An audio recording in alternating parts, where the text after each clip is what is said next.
Yes, wherever you find yourself, another edition of the Diaspora Talk on KMTV USA. My name is Nathan Charles, and here on the Diaspora Talk, we look at issues from our beloved country. Liberia is in our heart, though we are in a diaspora, but we are thinking about Liberia and Liberians. The situation there, as you know, election period is over in Liberia. We have a new president elect, Joseph Human Boyka, and outgoing president George Mane Weah will be leaving office very soon. Under this edition of the Diaspora Talk, we intend to discuss issues about Liberia. Election is over right now. How can we reconcile our people? Should we ensure that those who stole from the covers of Liberia be persecuted, or should we let bygone be bygone? The Joseph Human Worker leadership is coming in on another 14. We've seen already there are rumors and the speculation that things are falling apart. So election is over. Liberia now has a new president. I've invited a cross section of Liberians to come and discuss this issue. Should we just pardon those corrupt officials? Should we audit the WIA administration? Or should we seek for justice or reconciliation? Yesterday I was here. Some people said that there must be justice before reconciliation. People have to admit of the wrong. Is the Joseph Boakai administration going to start witch hunting or following the process to prosecute corrupt government officials in Liberia? I've invited schools of Liberians. They will be joining us on this Diaspora Talk. Papi Xavier Cody, Joe Manber, Nuwo Davis, and the other people will be joining us to discuss issues about Liberia. We are in the diaspora, but our eyes it's in Liberia. But let's give you some information. Here today, it was indeed a wonderful day in Liberia. As you know, President George Weah visited his church, the Folklore Christian Fellowship Center there in Liberia. He said a lot of things. I listened to the president, and he vented out some of his anger. He identified flaws that led them to be defeated in this election. So on this edition of the Diaspora Talk, we look at all of these issues, but let's give you a gist of what happened when the National Elections Commission announced 99.98% of the results. Edda Lasana is next chairperson. Tallied results from the National Presidential Progressive Tallied Report Consolidated, which I will now read. 5,889 polling places of a total of 5,890 polling places, constituting 99.98%. Boakai Joseph N. UP, votes obtained 814,428, constituting 50.64%. We are George Mane, CDC, votes obtained 793,910, constituting 49.36%. Total valid votes 1,608,338, constituting 100%. Total invalid votes 25,788. Total votes 1,634,126. Those were the results of the national president. You listen there to the result because we just left with some percent is 99.98%, almost 100%. Hopefully Monday, National Elections Commission boards will be announcing that. So it is clear that they have Joseph Human Boycott, Unity Party, a standard bearer, former vice president for 12 years, a 78 years old stickman in Liberia, is our new president. In January, he will be inaugurated and given the mantle of authority to help guide Liberia fragile peace and democratic situation processes there in Liberia. So let me see if we'll play you a lot of video clips here from President Weah. He said a lot of things today at his church in Monrovia, Liberia. And you see that President Weah did not take it easy. He called on his supporters not to cry. He said, do not cry. And, the defeat in the election is a lesson for the members or supporters of the currently ruling coalition for democratic change. We'll also be delving into a congratulations message sent by former President Eden Johnson Sirleaf to Joseph Human Braga, her former vice standard bearer. And you know the story between them. The two went at local head during previous election. And also, too, you'll be listening to a clip from President Weah when he said, we have let ourselves down. He called in on his supporters, telling his supporters that they themselves let themselves down. But he used a word.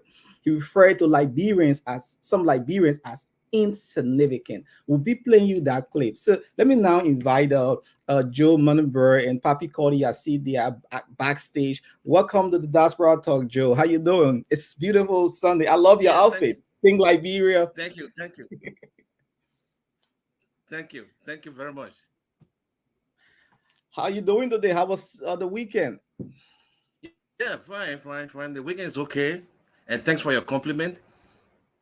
Yes, I love that outfit. Okay. I mean, I know you from you were part of the LTP. What's the party name?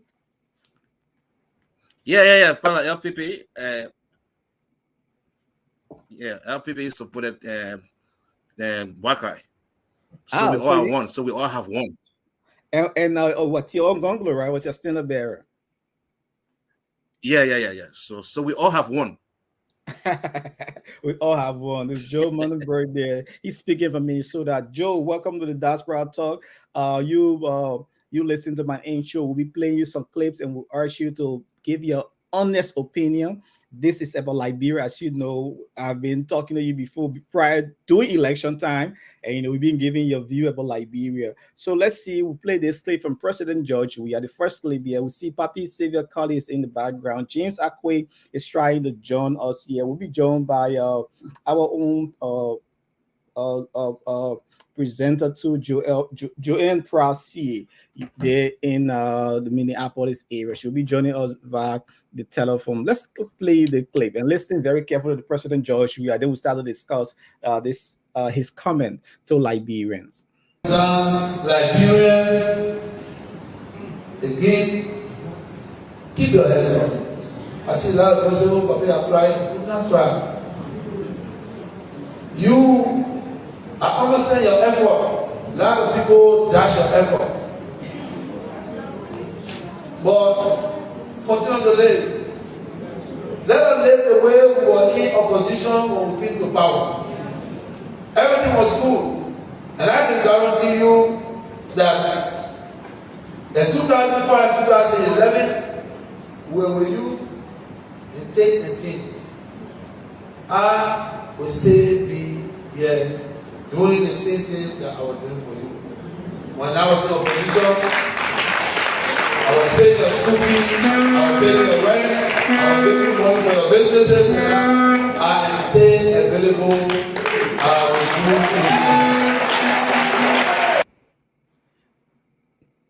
you. Okay, that's outgoing Liberian leader, President George Weah. Joe, you listen to President George Weah. Before we go into his comment, what do you make of this result that your team is now giving the mental authority to help safeguard Liberia? What's your own reaction to the big news? Yeah, the reaction to the news was very, very good. Yeah, I mean, I commend George Weah, President of Liberia, for that statement, of concession that he made. Yeah, that was very, very mature of him. That's what we expect other African leaders to do. So I just hope other African leaders can copy from what he did. Because the election was very peaceful. We all do know initially there was some tension, and during the election, so people started getting scared and people feel that something would have happened, and that God will have it. We had a president who was very peaceful, and then he surprised us and it didn't end very peacefully. That's how it He should be. So surprised you. When you say surprise, what do you mean? no, I say surprised in the sense that from what we're hearing, and from other media, other social media, they broadcast too much tension, and then it was like a tension between CDC and Unity Party, almost fighting everywhere in some other counties. And we all can attest to that. We saw all that, even though we're not on the ground, we're in the diaspora, we should watch it on video. So it put some fear in us. So, like that, when you watch those things, you start to reflect on people back home, your relatives, and start praying to God that nothing should happen. And that's what I mean, and as I said again, I will say again, as God will have it, and Josh, we are maturely, and handle this thing, and then he considered in a very, very mature manner. You think he had an option? You think he had an option? You think Mr. Weah had it depends, not to concede? I must admit, and I'm an opposition, but it's not everything. It's not everything that Josh Weah did was bad. There are some good things that he also did, but it was just time for him to leave. Because there were some scrimmages, there were a lot of things that needed to be done that he was not taking care of, that he forgot to do. So once you're not taking care of the citizen, because the people are the ones that employ you, they are the employers. They employ you to do a piece of job to change their lives. So if you are there, then you're not paying attention to changing the lives of the people, to improving the lives of the people, they will get you out. That's what happened to him. Okay, apparently he forgot. Yes, apparently he forgot that Joe Boris. Yeah. Okay, Joe, we'll hold you right there. We'll start let's see if we can bring in Papi Xavier Cuddy, Liberian journalist residing in the USA. Papi is from the PA. Brotherly love and sisterly what? Affection. We have now a new president in Liberia. What's your reaction to the news that Liberia has a new president? George only held the country for 6 years. Well, it just clearly indicates that if you are given authority to serve, you should rather put the people first, and you should be able to be a leader that will govern, or else a day will come, they will be able to evaluate, and your evaluation result will determine as to if you're going to have continuative, or they will show you the exit door. That's in the case of Mr. Josh Weah and Madam Joel Howard Taylor. So the Liberian people saw a experience that, in spite of whatever name that were given him, Barrow, Melecine, country giant, whatever, the best thing they could do for him is to retire him. And the disgusting part of this whole electoral process, I want you to take note of, is that a 57-year-old man, 79-year-old man coming from retirement to flock you is a disgrace. It's a disgrace, meaning you are visionless. To allow yourself to be given the mantle of authority for 6 years, and then a 79-year-old man coming from retirement to whip you, it's a disgrace. But rather he go to stand, he giving his concession speech, he coming back to say, we are going to prepare to come back. What is getting over George Weah? Is he really calculating, or sometimes that was somebody and myself was just talking about. Mr. Weah, the speech delivered by him, I don't know as to if the speech writer edited it or they did some level of evaluation, but they did him the worst speech to ever deliver. The only good line that was in that speech is accepting the result, asking the people, the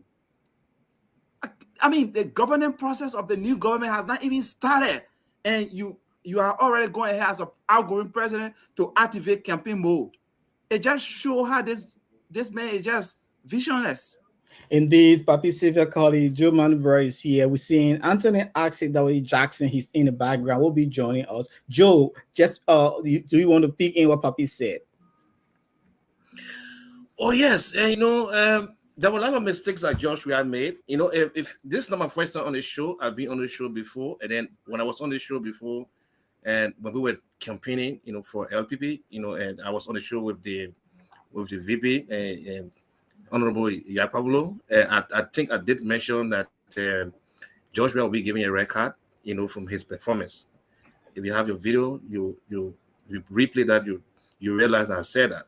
And then exactly what I said is what happened. He had been giving a record, and I also mentioned that in Liberia, the electorates, they are the employers, they employ you to do a piece of job. And then when they employ you to do a piece of job, as an employee, you have to satisfy your employer. You have to take care of the employer, then your job will last long. So instead of, taking care of him,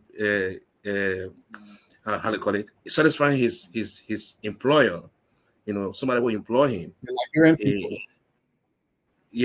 Which are the Liberian people. He forgot about them, and then he started to do something, the opposite. So when you do the opposite, you expect a record to be given to you. That's what happened to Josh Ria. And then other leaders are coming after Josh Ria. They should try to imitate and try to follow exactly what happened in Liberia. Now you realize, I love the way the voting went, because this is not a fact. It could be rumors, because we heard that people were giving money, people were being paid to vote against their will. They were using cash to vote. But if that is true, that cash was used, the money was eaten. The people took a decision. The decision was, we have to change our government. Okay, Joe, let's see who can bring in. I will hold you. I'm sorry. Let's see if we can bring in Anthony Axel Jackson. He's in the backstage there. He was against the Josh Ria administration a few years back. He went to court with them neck to neck. When they were illegal, they, according to him, remove him. In the last minute of time, we saw Axel pledge in support. Welcome, Axel. What do you make of the news? Have you congratulated the Unity Party? But man, you let me say good afternoon, absolutely, to our people following the broadcast. It's a pleasure having me. But you run a massive network, and I thought so you'd be following keenly the development following the announcement of the result in question. Because I mean, it's still progressive, but at this stage, you should follow keenly what major stakeholders and actors are doing. Yes, to answer your question in the affirmative, I offer a congratulatory message unreservedly.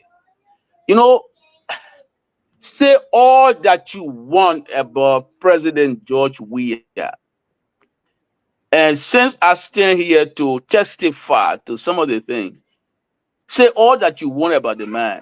One thing that you may not diminish about him is that he is a lover of peace.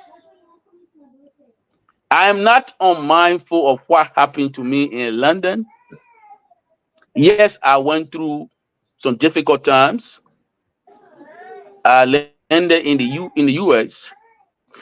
But this President George Weah reached out to me,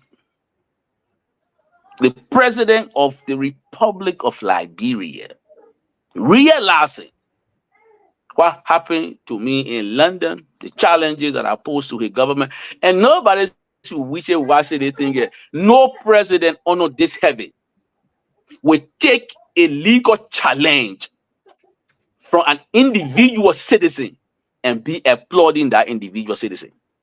It's not a common thing. Even President Biden of the United States, if I were to take him to court or take his government to court, he will not hug me. He will take some action. Some of those action would be drastic. That was the case with President Weah and myself. When they removed me, I thought I had a 10-year job. I took it to court. I challenged the government. The president was not happy about my challenge. They thought I was gone there, and immediately I said, no, I made use of the controlling law. He was not happy about it. He took some action that he later regretted. Now, if the president of the republic telephone any of these people on this show and say, look, I realized that what happened in London was not proper, but I'm reaching out as a brother and a friend. I'm not coming to you as the president of the Liberia. I'm coming to you as the former. I'm coming to you as the former peace ambassador. In the name of peace, I ask your forgiveness. Let's work together so we make amends. Somebody on a program who would not want to be earnest will say, oh, I'm supposed to tell the president, say, no, Mr. President, I will continue to be angry. I will continue to fight you. No, I don't do that. You don't do that in any civilized place. When people reach out to reconcile with you, the best thing to do is to accept the reconciliatory gesture, which I did. Nelson Mandela, the former president of South Africa, venerated leader, peace to his ashes. He forgave the apartheid agent that suppressed him. Nobody condemning Nelson Mandela. Why did you bring your jailer to sit by you? I saw something in Wia that I did not see in Boakai. All of the years, I spent like maybe 3 years fighting the CDC government. Of those years, everything that I did was in the press. I was a former spokesperson of the Selly administration. One day, Boakai did not pick up a telephone to call me and say, look, I value your courage. Keep fighting. Be strong. To say anything plausible. All right? So, if somebody doesn't value your struggle, what do? Do you go crawling to them? The President Selly today, President Selly, when she went to London, she sent for me and said, look, I understand the struggle you're waging. There are other people who similarly say to which I got 10 new position. I think they should join you in the fight. But since most of the people don't have courage and you doing it, I applaud your courage. She sent for me. I sat with her. Boakai never called me one day. He did not offer any word to me. You know what I mean? So, brother, some of these people who are easy to criticize, it's easy to criticize, but you don't understand certain things. Today, if President Weah had the courage of resting in me as a fighter, because I'm a fighter, he's a fighter, but in a different way. I took the challenge to challenge the entire government. If President Weah had what some people had, today, maybe we will all not be talking here and say, oh, we got peace in Liberia. This is a man who say it mattered little. His campaign spokesperson, Eugene Nangbe, is on record for telling sedition that the system will rake against us. That's not the president language. That's Eugene Nangbe. Imagine if the president was making that allegation. Today, there is a ballot box that is under scrutiny in Nimba. Boakai is winning with less than 15,000 votes. If we were to project it, when the entire count is completed, it will be about less than 15,000 votes. Today, what Liberia should be about is reconciliation. Liberia should be about reconciliation. Instead of people taking reconciliatory tone, people are basking in arrogance. What I learned in law school is that people should be magnanimous in victory and remain dignified in defeat. President Weah remains dignified in defeat. I am trying to remain dignified in defeat. That's why when I go to court and the judges rule against me, I don't turn the table upside down in the court. I tell the judge, I will take control of the control. I will make use of the controlling law, and I will go to the upper level. That's what we are trained. When I went to Birkbeck University of London, that's what I was trained as a lawyer to do, to be dignified in defeat. President Weah is dignified in defeat. I think Liberian people should applaud him for preserving the peace. Other people will not concede easily. Even in this America where I say today, Donald Trump did not concede easily. He had to send talks to the United States Capitol. It is not an easy thing for somebody to concede that what President Weah has done. If we don't recognize it, then we have a problem. Okay, if you don't recognize my courage too to reconcile with the president, then we have a problem. Okay, Mr. Jackson, let's listen to President George Weah. I will give each of you 2 minutes to come and counter argue. You gotta give up a minute because Anthony Jackson came here. He spoke for more than 15 minutes, and we just sitting down. Nobody else. I'll call it. No. I'm that is only not going to fair. show, Papi. So, Please. Do not attack my guest. So I'm going to play this clip from President Weah, who gave everybody at least 4 minutes to articulate this issue, because we're looking at now, where are we heading? Can we have reconciliation? Should we go for prosecution? Let's look at that. Then we start looking at other issues that Boga should tackle. So the first, after this clip, we'll start with Joe. From there, Isaac and Papi, looking at what do you make of this comment from President Weah in his church today? We let ourselves down because we refuse to understand that we were the bigger picture. We found people that are insignificant, and we get angry at them, and then we were vengeful, but then we use that deadly spirit to break everything. So disenchanted, you came back home, but when you came back, the message already was with the other people. You label us, you label the party because you're angry, you laugh on your party, you protest against your party, and keep on time because you have an issue with them, you run to us. Let us stay together now so we can regain power. We accepted everyone, they came back. It was late, but they say it's never too late. So let us join hands and continue to move forward. Okay, we stop there, and we from the comment from President Weah, what do you make of it? Because Axel Jackson spoke about reconciliation. He's a man of peace. He just made mention of that. Who you think he referring to when he says some of you guys left? Has he identified the weaknesses, the flaw that led to his defeat? Let's start with you, Joe. 4 minutes of your time, and we'll go to Axel Jackson, Anthony Axel Jackson, who come to Papi Xavier Cody. You see, election, and when election goes on and we have political parties, they only have differences, how to lead to the executive mansion, but they shouldn't be enemies. You have political differences. It's almost like you go into a house, but the house that you go into, which is the executive mansion, they got different rules to go to that house, and then you have to convince people, the road you're taking, you want more people to follow you on that road. So you have to convince them to follow you on that road. That's how, the politics looks like. But it doesn't mean that you are enemies. So right after the election, when the president has, when the president has conceded and then we got a new president, we need to forget all those differences and come together as one. That's what happened in America. Yeah. People are not enemies when right after politics. So we shouldn't be enemies. So to be frank with you, not to say because we are opposition, so that everything that happened was wrong. There were a lot of wrong things that happened in Georgia government, I must admit, of which today he's going. But reconciliation is being preached. People left and came back. Not every president will just accept you after you criticize him like that. And then the level of criticism in Liberia is worse than other countries because they insult you. They level a lot of insults on the presidency. And then that's why they accepted, and then they bring you in and you join without any quarrel, and that was good. That was a good thing. That was a good thing to accept people who left and came back, without turning it into confusion. That was very, very commendable, to be frank with you, because we want Liberia to be very peaceful. I one of the men I love to talk about peace. I differ with Josh Weah completely. I differ with him from the way he treated our citizens. From the way people were hungry, from the way the country went, I thank God that, he understands that he needs to leave.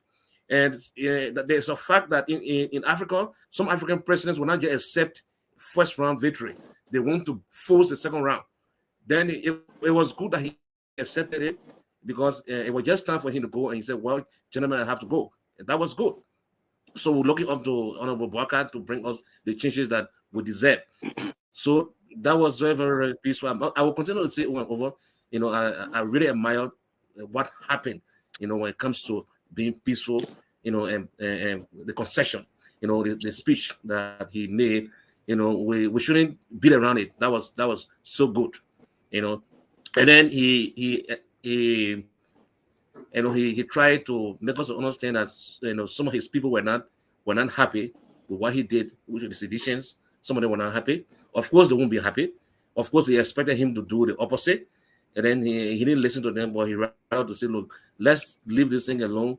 Let it go away. Now let's become one people. It's over. Let's join together and work with Boakai. Boakai now is our next president.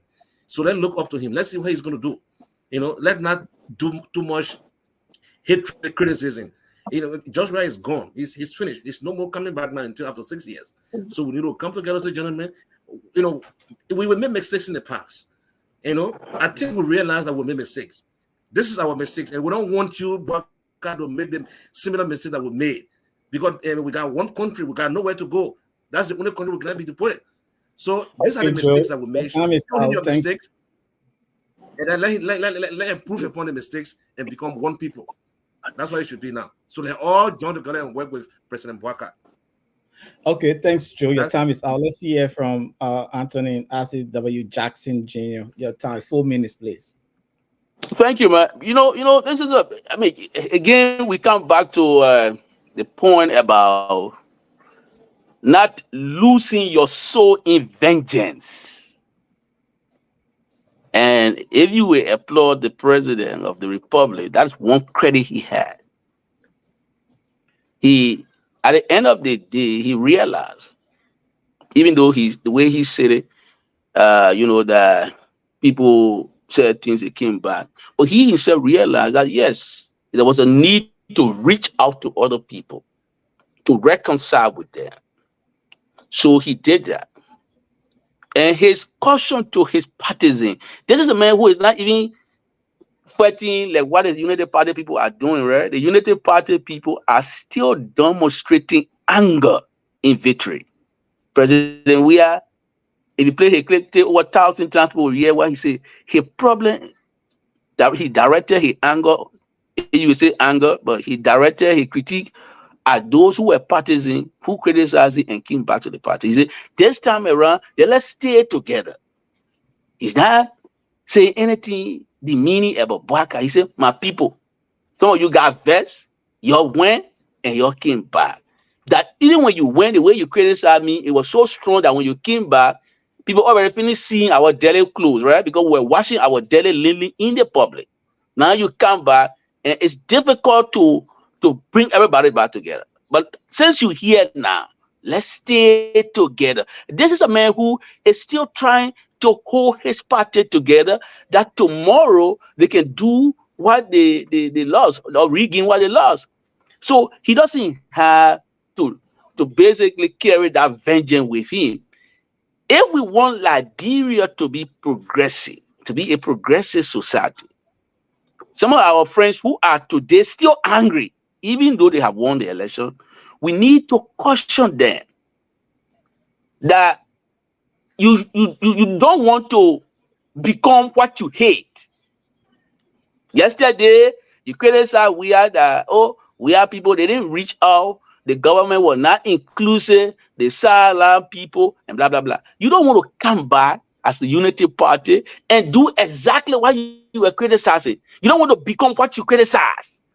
And I see United Party slowly becoming what they criticize. Because even in the face of a congratulatory message, offered unreservedly, there are still United Party people who say, oh, Isaac Jackson said it yesterday. Isaac Jackson said I don't want yesterday. As though the United Party people did not say anything derogatory. It's that honesty. You the moderator, you just said it. Your colleague who just spoke before me said the same thing. The campaign is over. If we don't bury the unhappy past, the campaign rhetoric, the hyperbole that we all use, and we try blaming people here and there, Liberia will go in flames soon. Because what Boakai won is not a decisive victory. I keep saying that. What Boakai won is not a decisive victory. It is a narrow and hollow victory. The victory that Boakai winning here, it could be a victory in a senatorial election. 15,000 vote different for presidential election? No, it is not a decisive victory. So, who the vice president and Boakai, they had to sit together and say, how do we manage the victory so that we don't set the country on fire? Because there are people who are genuinely agree that the victory that they won was not was not won transparently as per the record from Eugene Nangbe, who spoke as campaign president for the CDC, even though the president is superior and the president language go better by far about Eugene, but Eugene had an issue to say. Eugene got something to say. So we can't gloss over all of these things. I'm not having problem with Unity Party coming and say, oh look, we got to tackle corruption. Whoever did what yesterday, we got to scrutinize them. If that particular fact is as a result of a professional audit, brother, go after it. But if it is as a result of witch hunt, then we have a problem in our country soon. I'm saying this because a sizable number of people voted for President Weah, and Boakai is winning with around 15,000. That is not easy for a presidential election. So United Party needs to be very careful how they tread. You can't tread in arrogance. United Party people insulted me too during the campaign. They insulted Weah. They insulted Samuel Tue. They insulted Jefferson Koji. Why are you only remembering what Asa Jackson said? This is where trouble start from. This is exactly where trouble will start. Because if you United Party don't remember what you said, and you only remember what the opposition said, for which you got to retaliate, then you have a problem on your hand. Okay, let's hold you there. You will address those who are accusing you. Let's take Papi Xavier Kali. Papi, the floor is here. 4 minutes, please.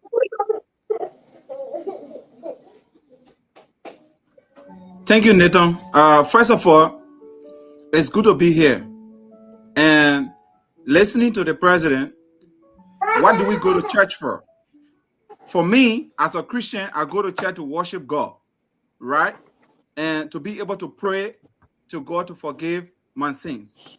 But rather, the outgoing president went to his shrine, because I don't call that place a church. The fucking family, gelate, whatever, it's a shrine. It's not a church.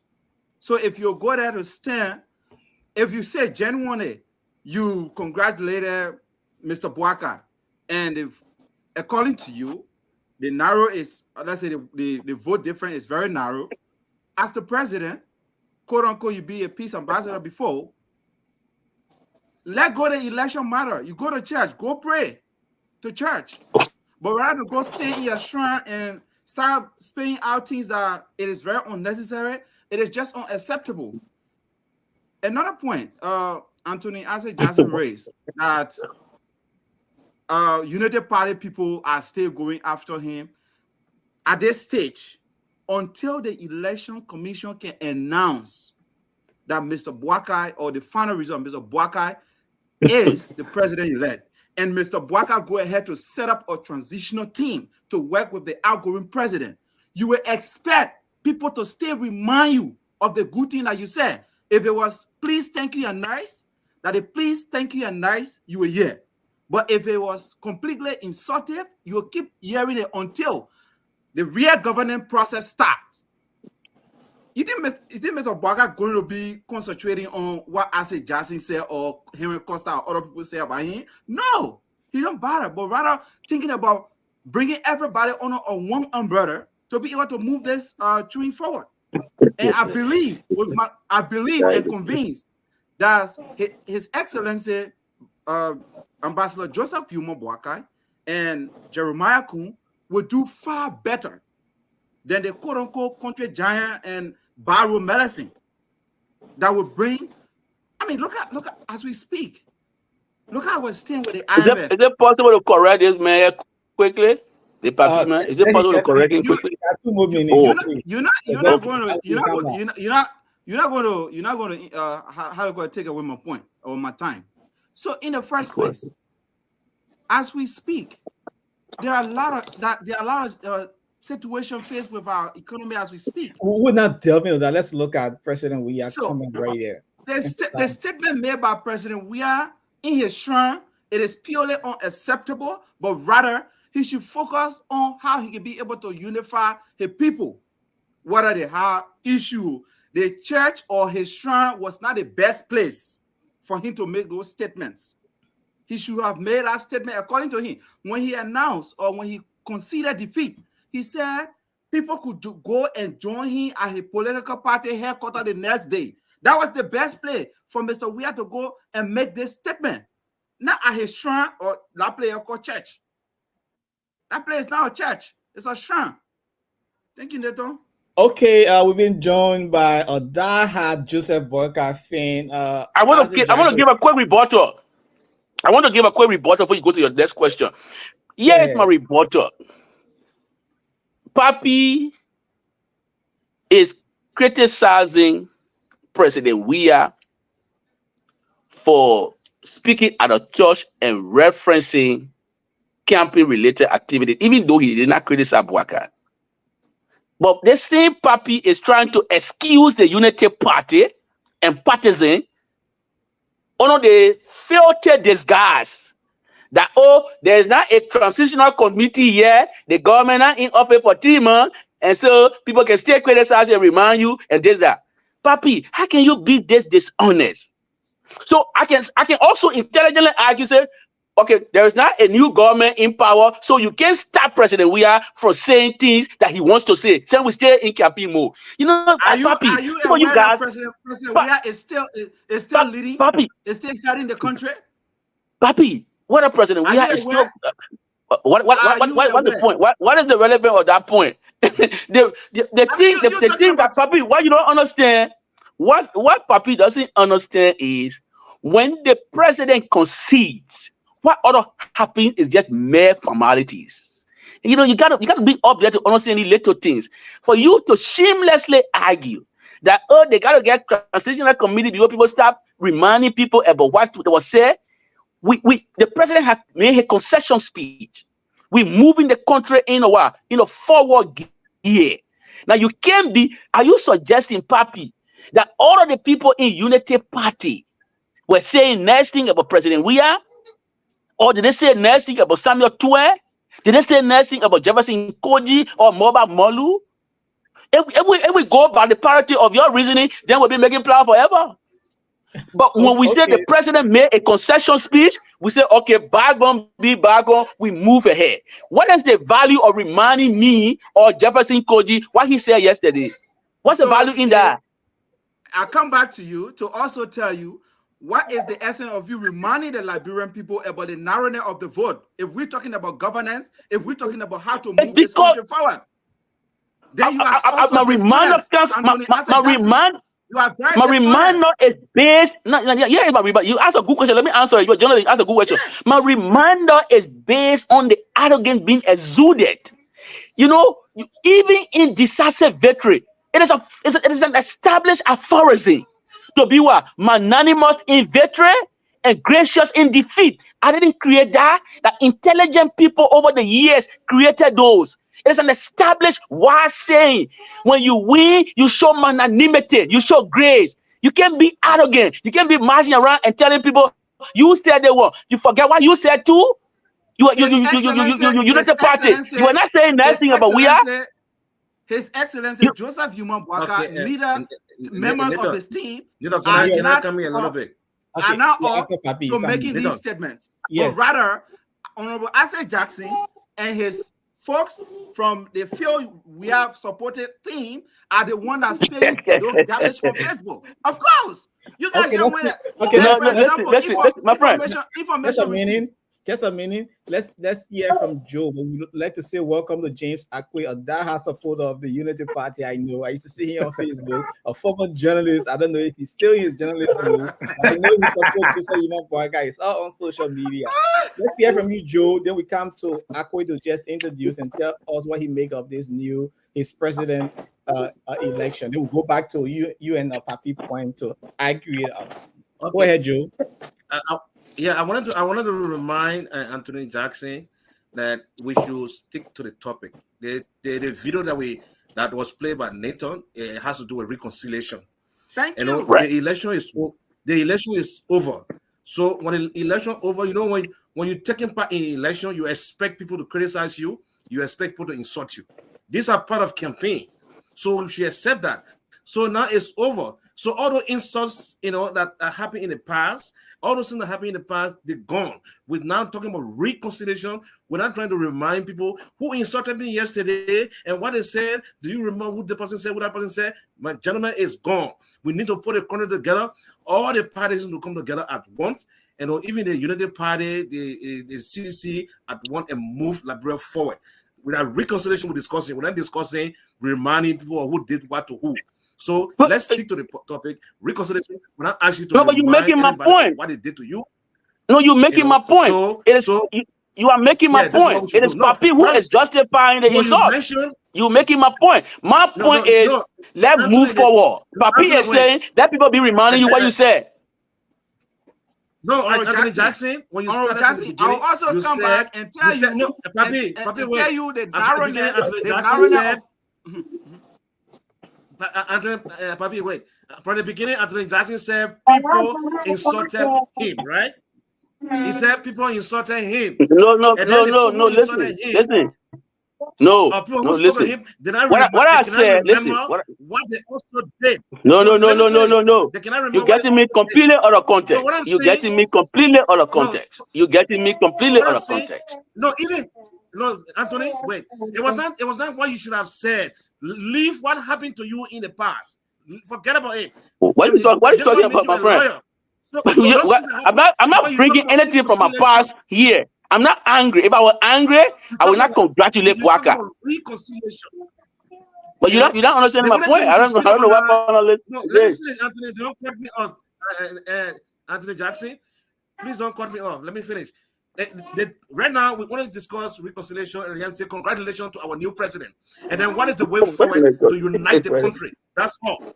That's all we should discuss now. Okay, let's thank God that we had but Nathan, let me make this point. Nathan, let me make this last point. Let me make this point, Nathan. Let me make this point. If you got suggestion to improve President Boakai government, is what you should bring now. Now to talk about the past, what happened to you, what happened to John Brown, what happened to Paul. We should all forget about it. Let's come together. But Nathan, here is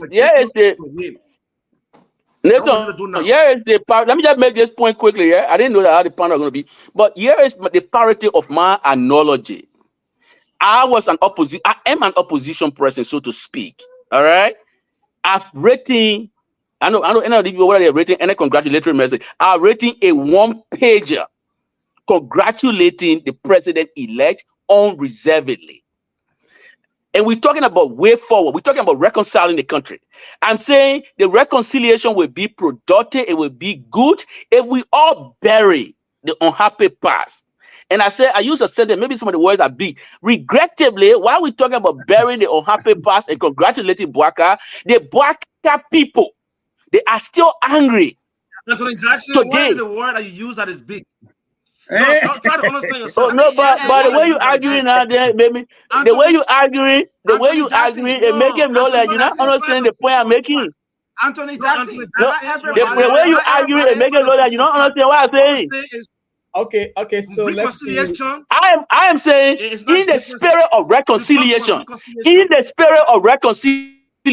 when I issue congratulations, you can't come by and say that congratulations issue, you're looking for joy. What you issue congratulations for? And yesterday he says to Boakai, and he said to Boakai. I'm saying that attitude is bad. That's what I'm saying. I don't know how you don't understand it.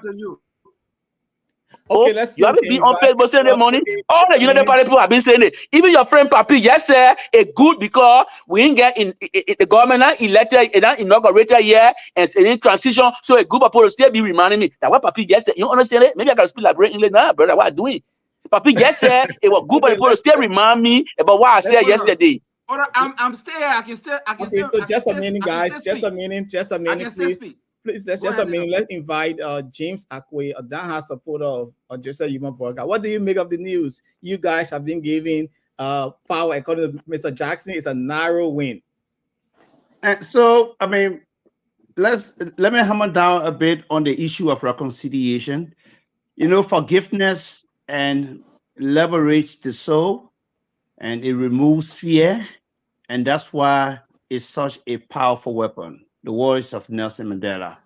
Yes, I'll go down with reconciliation. The election definitely shows or depicts a divided nation. And that's what definitely we should really focus on. And I can tell you, this is one of the things President-elect Joe Boakai really stands for, putting the people together. This is a man of peace. And this is someone who is going to incorporate just everyone for that matter. We're talking about a father, a grandfather. And, I'm saying some of these things because this is somebody I know very well. There's nowhere, Nita, that Boakai travel when it comes to Liberia's 15 political subdivision where I did not go with him. I went with him all over the place. So yes, this is a dawn of a new day in our country, and it's time that we all put hands on deck, and to help move the country forward. I was just looking at,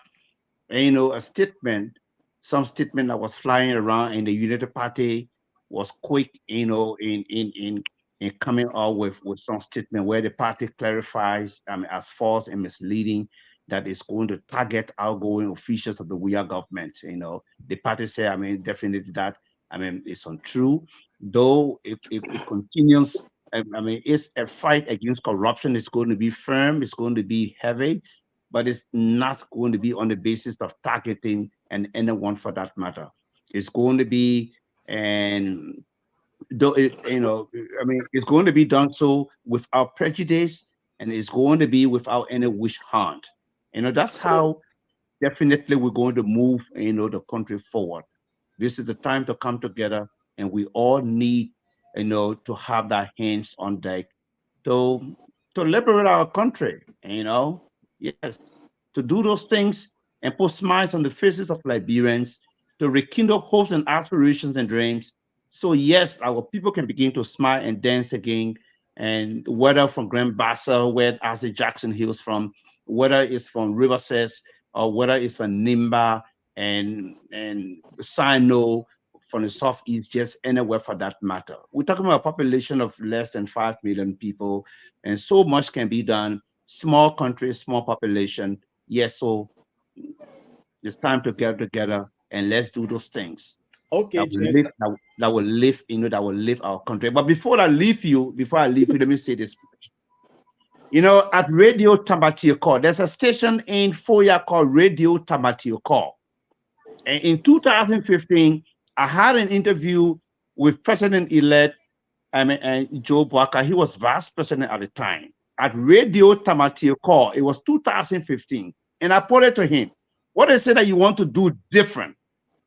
And what is it that you want to do different? Now you are vice president, you want to be president. What is it that you want to do different if you were ever elected president? And he told me this. He said, James, we have to take some hard decisions to develop this country. And I always say this, whether it's on SK or Spoon and the rest of it, I always say this. And I remember his words so well. James, we have to take some hard decisions to develop this country, to move this country forward. I wanted to press him further. I wanted to know what are some of those hard decisions. The Snyder was dead, and how to call it, Charles Alexander Snyder was dead. Joyce Side, you say, don't push your old man further. That was just enough. So yes, you will begin to see some hard decisions to move the country forward, and it's coming. And it's going to be no witch hunt. Okay, Over thanks, to you, Nathan. thanks, James. Our viewers, those who are sending comments, we ask you to be polite and moderate and respectful to our guests. If you have some personal issue with them, do not use our platform to insult. I'm talking directly to one Kim who is writing against Axel Jackson. He has this right. He has this, according to the law, to say what he wants to say. So if you continue to say some abusive word, we're going to remove you from on our chat, please. This is a more professional platform. Engage the issue and stop the insult. Now, we feel reconciliation. Let's go to our panelists to discuss. Well, Vice President is coming in January. What do you want him to start tackling? Should he look at the issue of audits? Do he start prosecuting people? What is it's a way forward? First 100 days. What are the issues he has to tackle? Papi Xavier Cody is 3 minutes. Please the time it says on is we have less than a few minutes, 30 minutes. So it's 7:02 my time. It's all yours. All right. First of all, if Oh, our sorry. So after Papi, we go to Joe and we kind of ask it and we go to James Akwe. 30 minutes, please. all right, thank you so much. If I were to sit with the president-elect or communicate with him in whatever form, the first and foremost thing, first day, by tightening some screw, by using some executive orders, and also the first thing I will recommend him seeing on his decks, a turnover note. A turnover note. Moving forward, a presidential task force for asset recovery. Because as we speak, information is that license plates of government-owned vehicles are being removed, they have been scrapped, and there are a lot of things going on. So the issue about audit, it should be key, because at the end of the day, it should not be that the leadership of Mr. Weah, who said there was nothing in the cover, but rather 2 months into a leadership, all of his unfinished projects were broken down, completed overnight. So the first thing, audit the past regime, initiate the process, a presidential task force for asset recovery, a presidential turnover note, and the president-elect should be able to make available or made public, and people that will be vetted or that will be asked to serve in cabinet, there should be a credential audit, because they're coming again with a lot of fake credentials. Credential audit. Audit their credential. Where are they from? Who are they? What their family size? What are they bringing? Asset declaration before even going to the Senate. There should be a committee set up to have conversation with whoever. For example, if it is Anthony Asset Jackson is going as Minister of Information, on Anthony Asset Jackson should go before the committee and have a conversation. The way a man the way a man will carry the Minister of Information. review his man? review his credential and upward forward to the desk of President Boakai subsequently, before even nominating them to the Senate so that they can go for Senate confirmation. There should be more professional, broad-based, and I trust and believe that this president that we have comes January, he's a listening person. All right, Papi. Joseph Boakai is a listening person. He wants audit assets declaration. Let's go to you, Joe. From there is ASIC. 3 minutes, please. Yeah, during campaign season, like I said initially, the people will employ you. What you told them or which they employ you, you have to start implementing that thing before they dismiss you. Because if you don't do that, you'll be dismissed after 6 years. So what he said during the campaign season, almost everybody talked about corruption. That was the hottest thing during the campaign. Corruption. If you remember, I'm just trying to summarize it. So the first thing you should do, do the audit, audit the government, and then those that is the audit without witch hunting. There shouldn't be witch hunting. I'm not saying it's going to happen, but there shouldn't be witch hunting. And you carry on audit, and let justice be done, let the law be applied, and then those that will be involved into corruption or whatsoever, they should be prosecuted, through our law. So let the poor people see justice happen in Liberia. So when that happens, and one other important thing that people should not forget, the little Liberians are there that are speaking the Liberian English. They've been hungry for a very long time. Don't forget about them. We shouldn't come in and just speak big book. Let remember them. The people been hungry for a very long time. Rice price being, our rice, but you don't play with it. If Boakai wants to stay long in power, if I were here, the first thing I would do, pay attention to that rice, my brother. Bring the people have not eaten rice, good food for a very long time.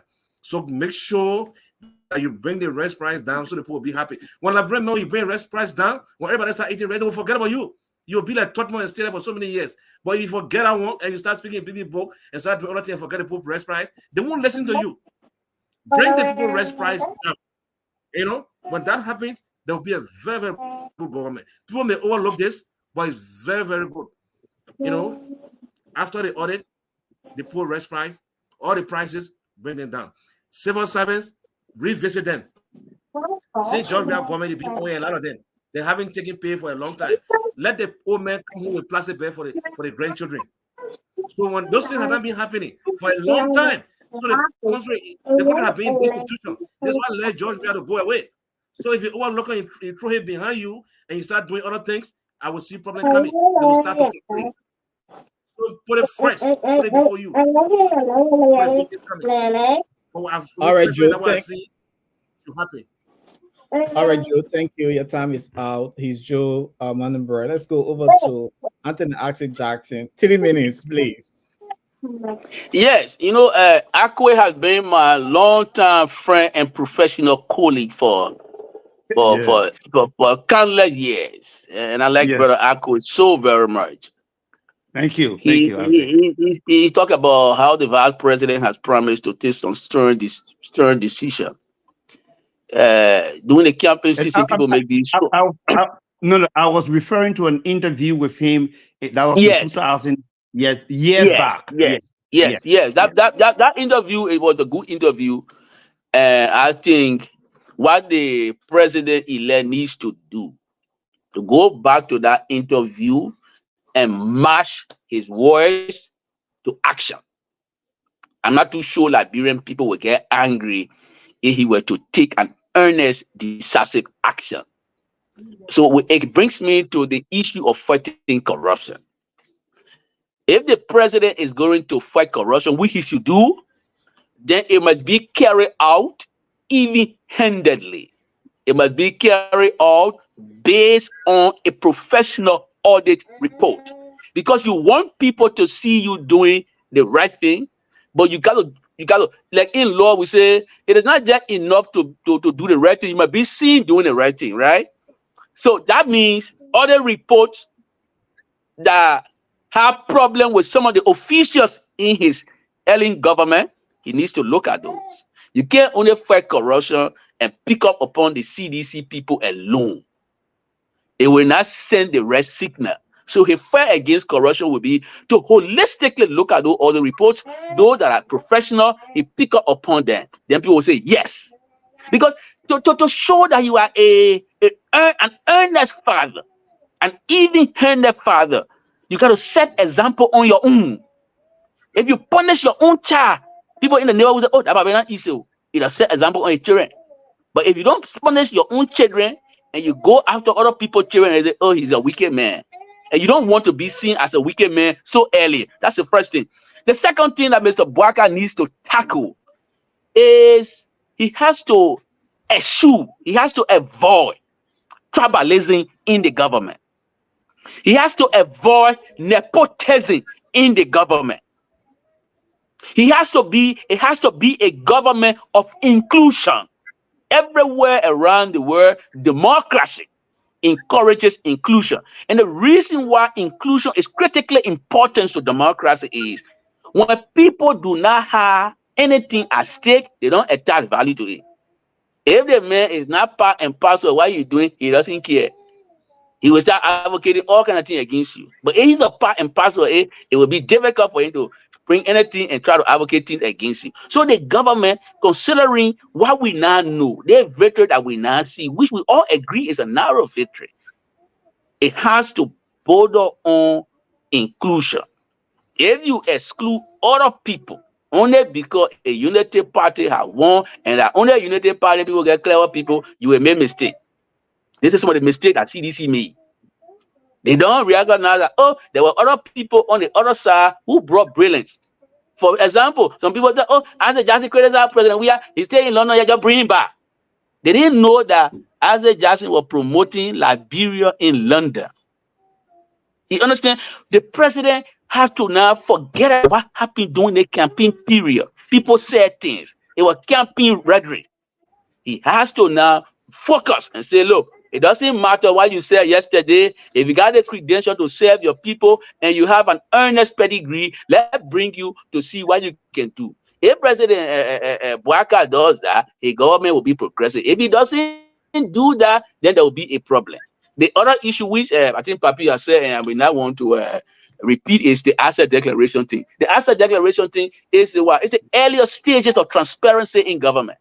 When you declare your asset, you're trying to tell people what the minister coming with. And he going and he made something that more than what we expect, that does not commensurate with his salary. A less start or they will do it, and we say, oh, they say he had 10,000. Now the man going to get $1 million. Because many people come to government overnight, they become millionaires. So he has to be very careful because, I mean, considering that the vice president is an elderly man, he wants to leave an enduring legacy. And if you want to leave an enduring legacy, those are strong, decisive moves that you might make. Make sure that tribalism doesn't flourish in your government. Make sure that nepotism doesn't flourish in your government. Make sure that people who committed. Let me conclude. Make sure that people who is it the moderator talking or the other person? Go ahead, conclude in 30 seconds. I just want to conclude. Make sure that people who committed heinous crime in our country, that they will answer for the atrocity they committed in our country. Nobody should waste thousands of people's lives. Thousands of Liberian blood today cry to heaven for justice. The war crime code, he should take it seriously. People should not kill people and we glorify them only because they supported us. It would be a bad precedent if Boakai were to take that path. These are things that I think he should tackle decisively. And if he does that, soon and very soon, he will have an enduring legacy. Okay, let's go to James Akwe. Okay, Isaac, what's up, Isaac? Man, long time, man. Akwe, my man, I know this is your show. You told me about this show, but I'm happy that I'm here with you. It's accidental. Man, they don't say, my man, you got to come. But I'm happy to meet you, brother. Happy to meet you. Yeah, long time, man.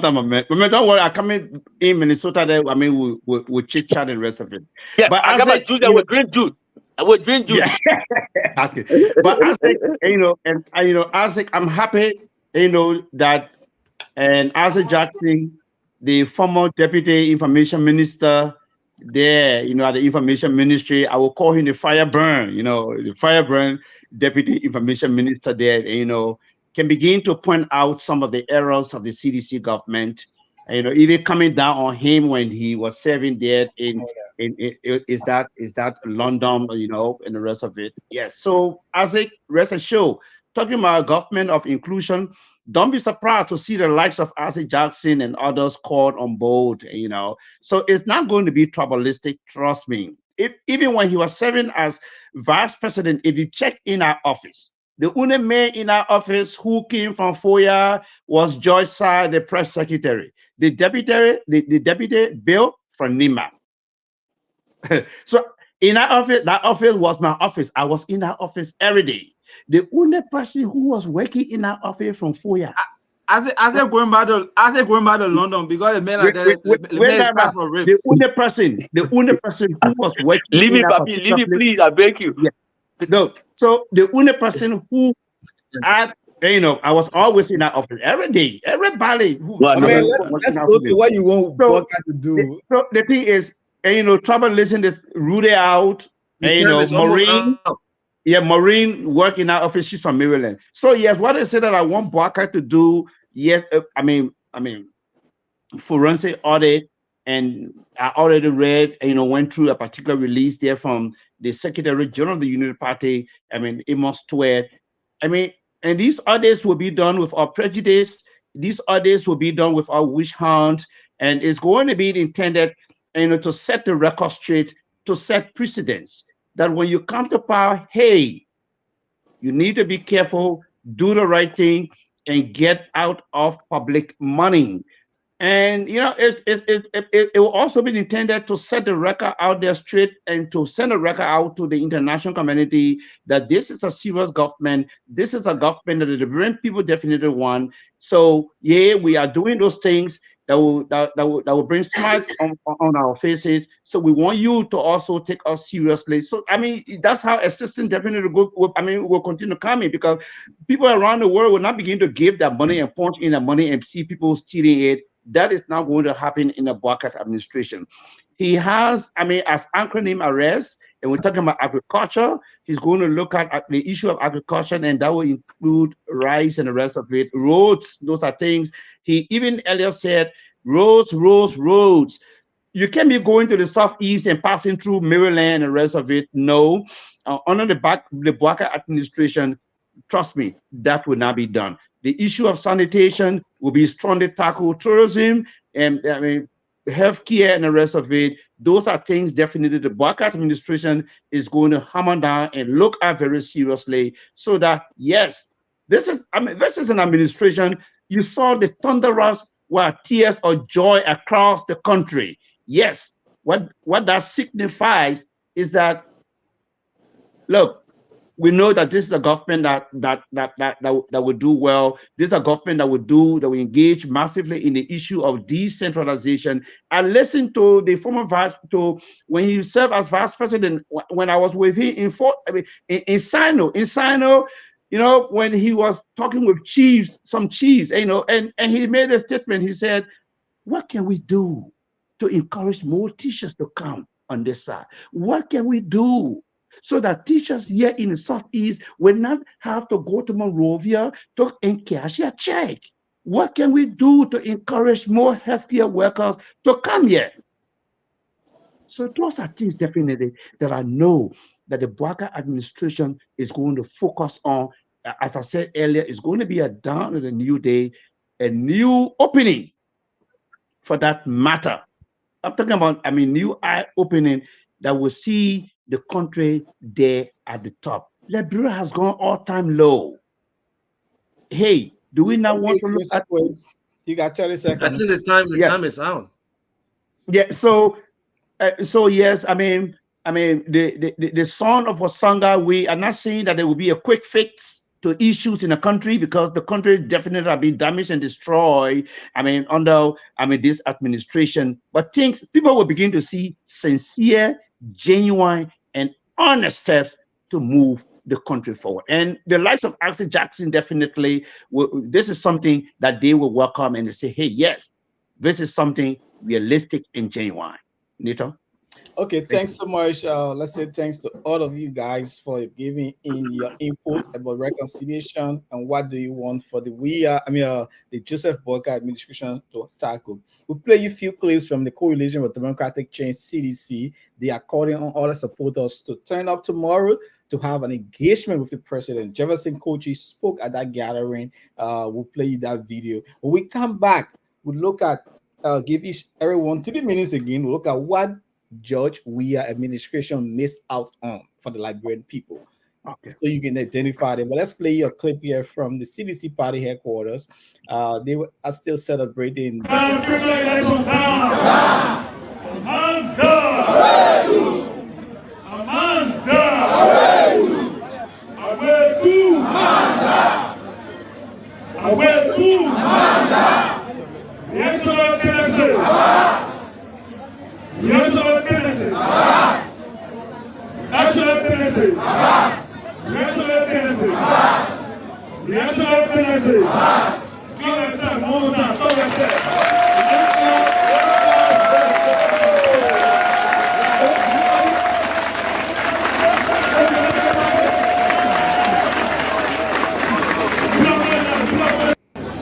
What we have to do from the election, what we have to make is growth disadvantage.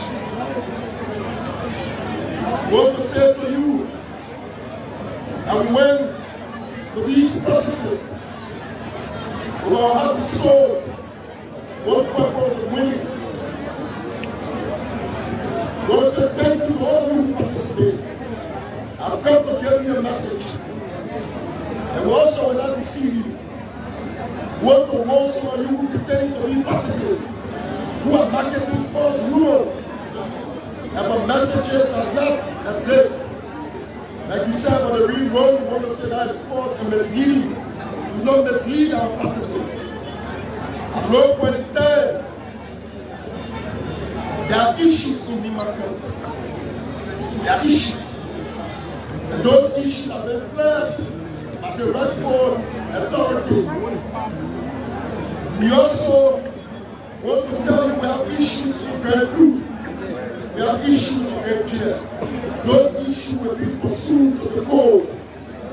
The party leadership will follow those issues. What you partisans do not be misled at this time.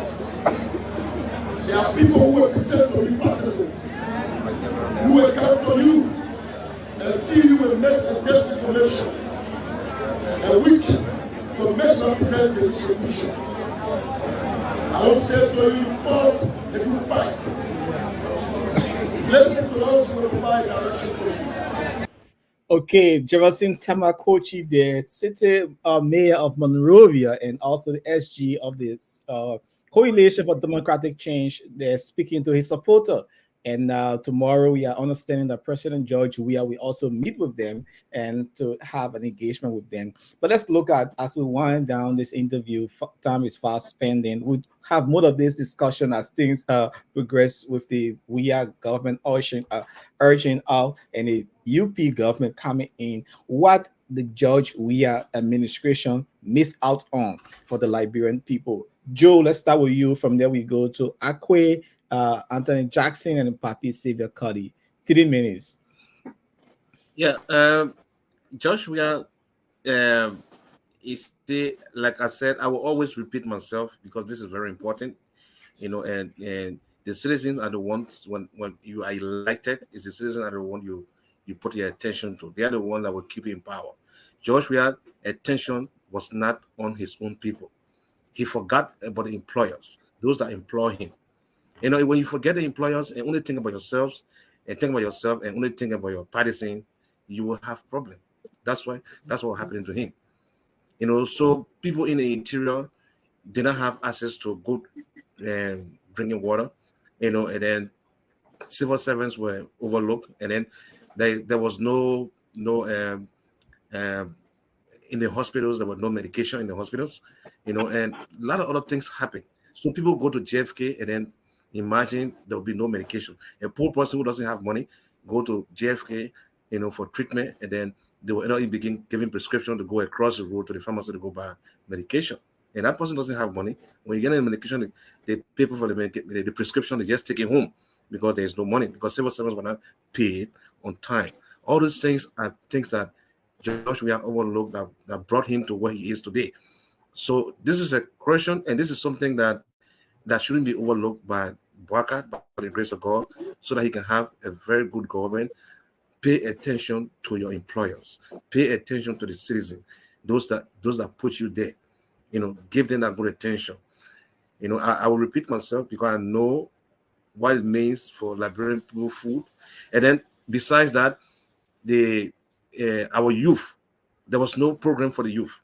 Youth just probably relating in the streets. They're all in the streets, and all on the motorbikes. And these guys are forced to become adult because they're taking care of the home.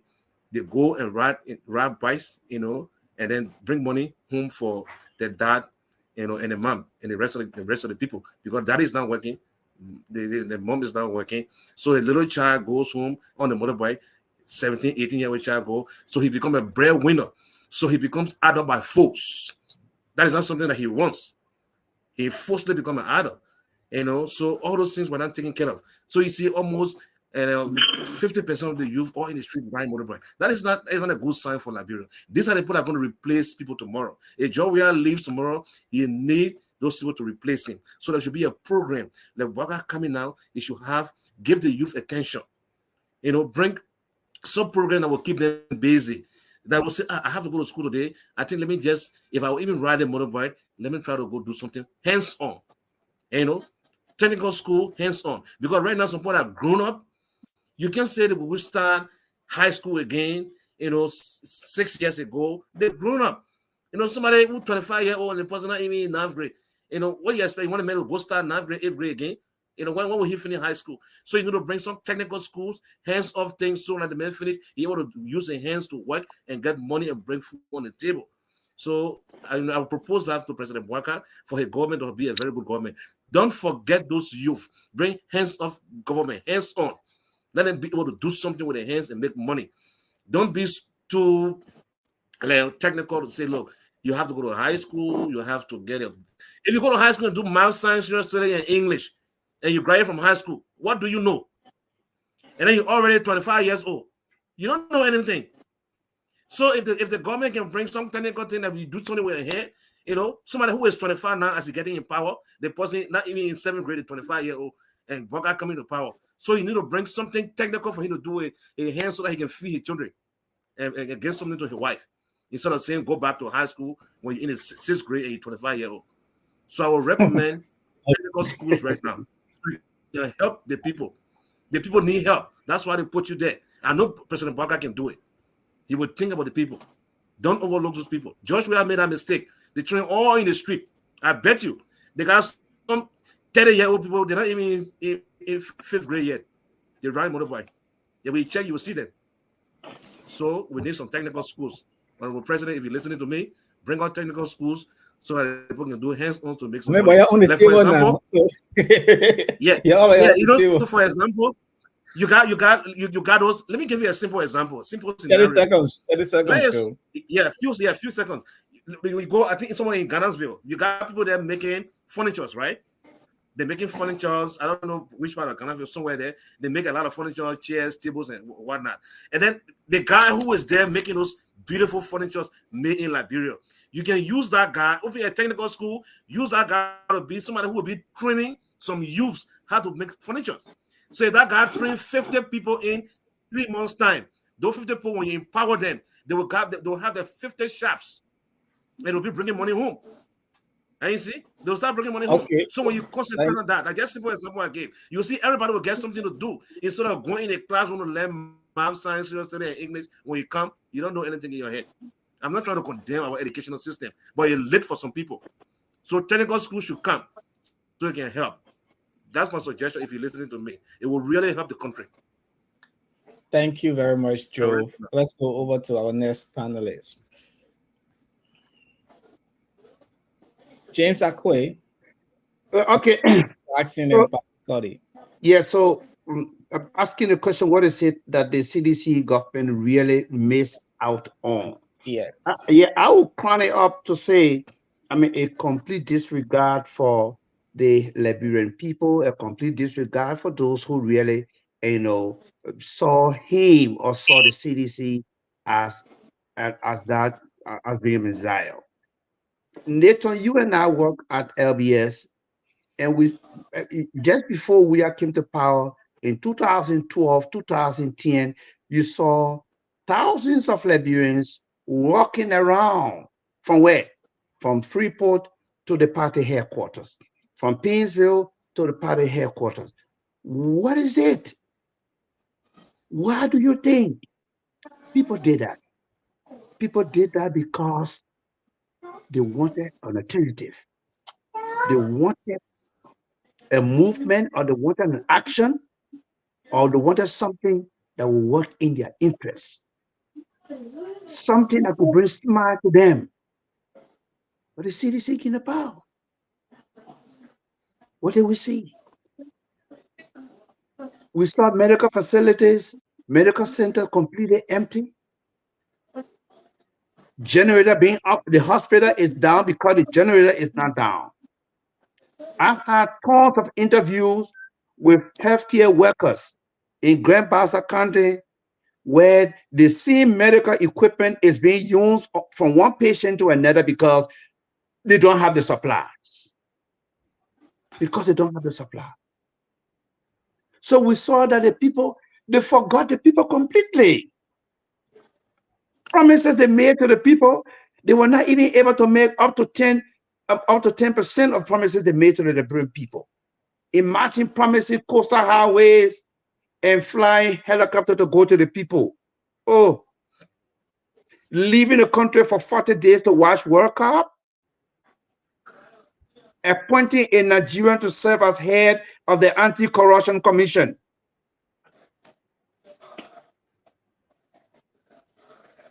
They miss out on a number of things. You have thousands of Liberians graduating from high school, from colleges, jobless. And there was no innovation to track foreign investment in the country to create the necessary jobs. They were never investment friendly. If you have a state security going to a business like what happened in Painesville, state security going and opening fire at a particular business center, what's going to encourage investors to come to the country? What's going to encourage investment in the country? So people will remain jobless. While people being jobless, there was an issue of school, increasing tuition every year. I also work as a math teacher and a physics teacher there at the SDA High School. And sometimes we'll ask a question, why is it that every year the tuition will have to increase and you don't have computer even in these schools? The problem is, we may not even pull it on this particular, the thing is, I taught that at the SDA, right at EAW Junction. I taught math there. Yeah, Nathan knows about that. You know, when I first entered the University of Liberia, I was doing math and physics. You know, so arbitrary increase in tuition. Thousands of Liberian children did not make it in school because thousands of Liberian school children could not make it in school because the parents could not afford to send them to school, needless to feed them. They miss out on it. Then you pay a YF fee every year, and you see that as a big gain. They miss out on that. Okay, thanks. When you come to power, there 30 seconds. Okay. You know, when you read the writings of Jean-Jacques Rousseau, the social contract, when you come to power as a government, it becomes what? A bargaining agreement. The electorates, the ordinary people, they want you to do things. People do not want, what Liberians were not opting for George Weah to land them on the street to give them free money. No, that's not what Liberians wanted. Liberians wanted an opportunity where they can be able to work, where they can be able to place food on their table. But the entire country turned to beggars, to a mendicant, taking phones and just begging people around the place. Reduce the people's lives to begging. That's what George Weah did, and they missed out on those things. You promised 5,000 teachers from Nigeria, nothing. You promised that Liberians would not be spectators in their own economy, zero. Okay, thanks so much, Akwe. We can name it on. When you were speaking, there was the cleavages that one. Yeah, the cleavages. Okay, the cleavages that led to war still run deep.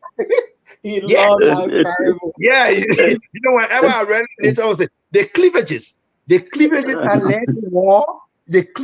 led to war, still run deep. They run deep. Yeah. No. Go ahead. You know, Akwe has got some valid points.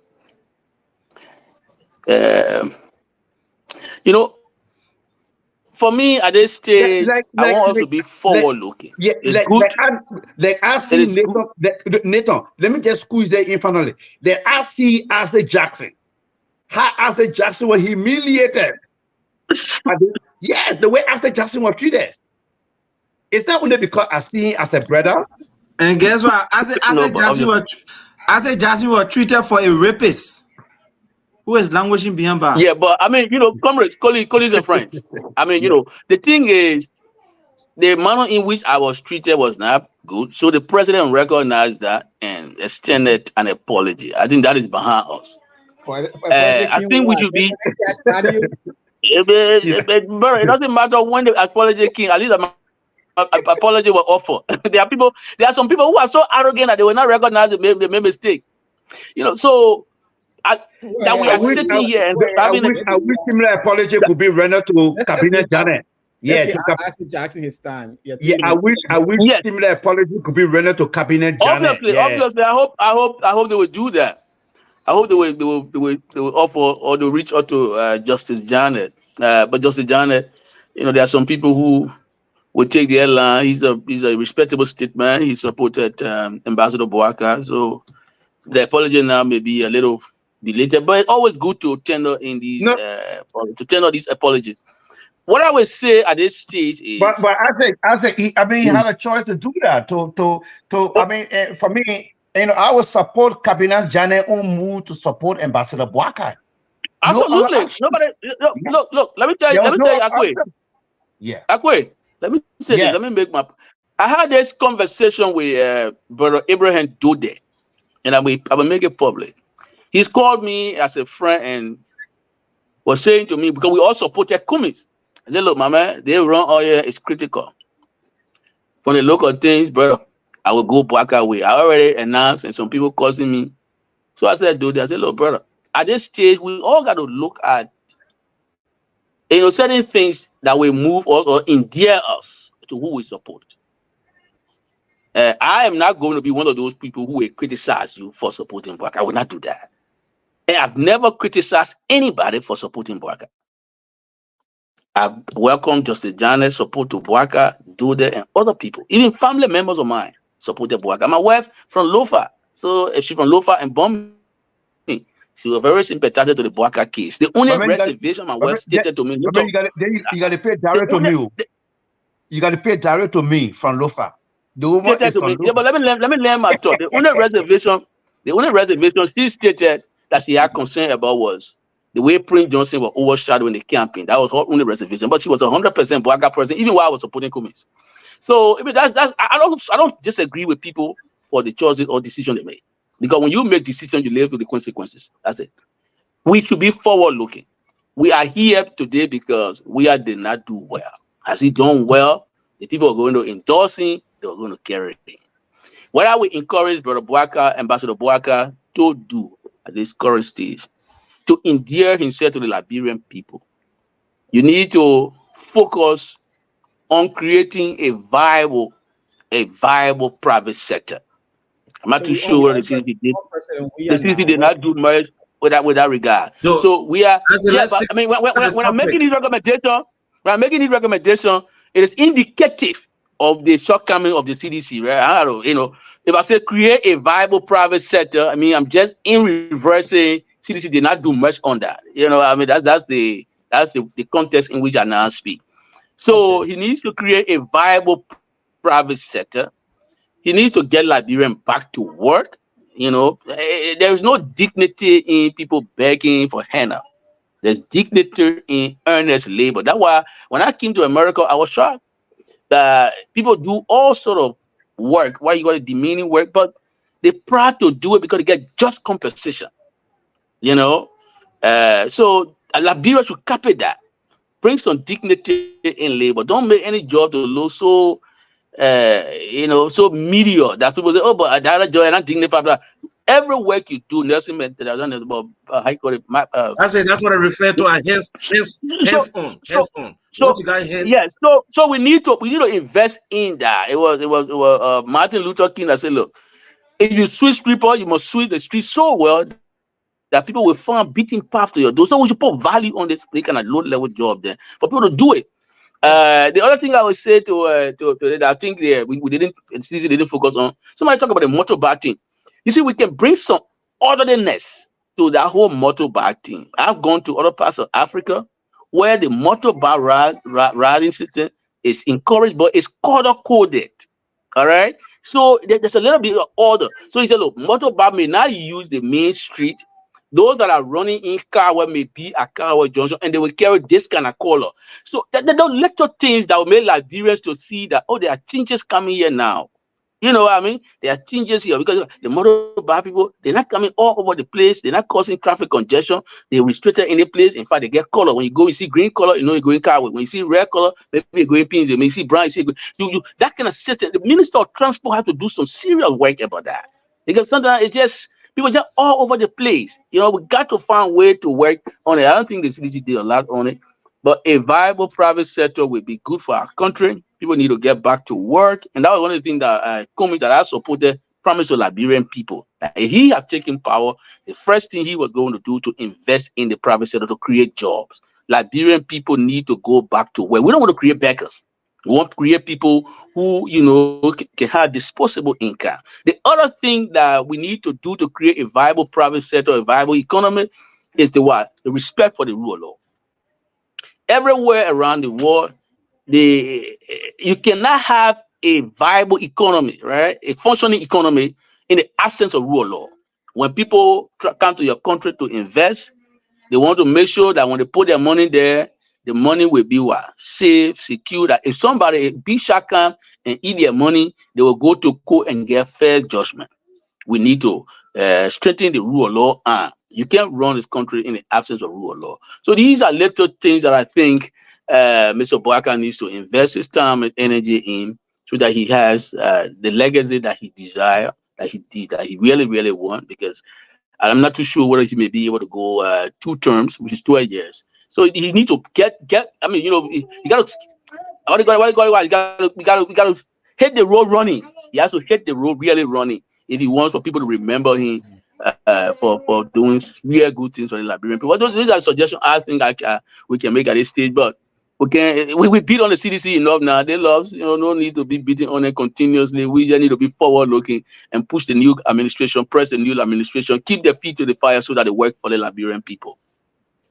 Indeed. Let's go over to Papi Sega Cody. Then we talking about wrapping up now.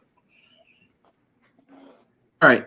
First of all, the question you asked, Nathan, as it relates to what did President Weah and his team based on? Lots.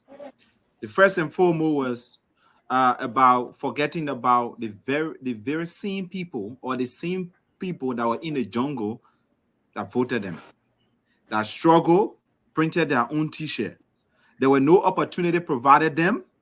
So at the end of the day, electionary period coming, it was the time they started to come around to encourage the people. That's another thing. Mr. Weah, 18 January 2018, at SKD, he said the struggle has ended. But rather, it was in reverse. The struggle just begun. Because in the first place, the ordinary Liberian or the ordinary Seditian could not even afford a square meal. While Minister Wolokoli, Samuel Tuwe, and the other people, Jefferson Kochi, Nathaniel McGill, overnight, they became millionaire at the detriment of the Liberian people.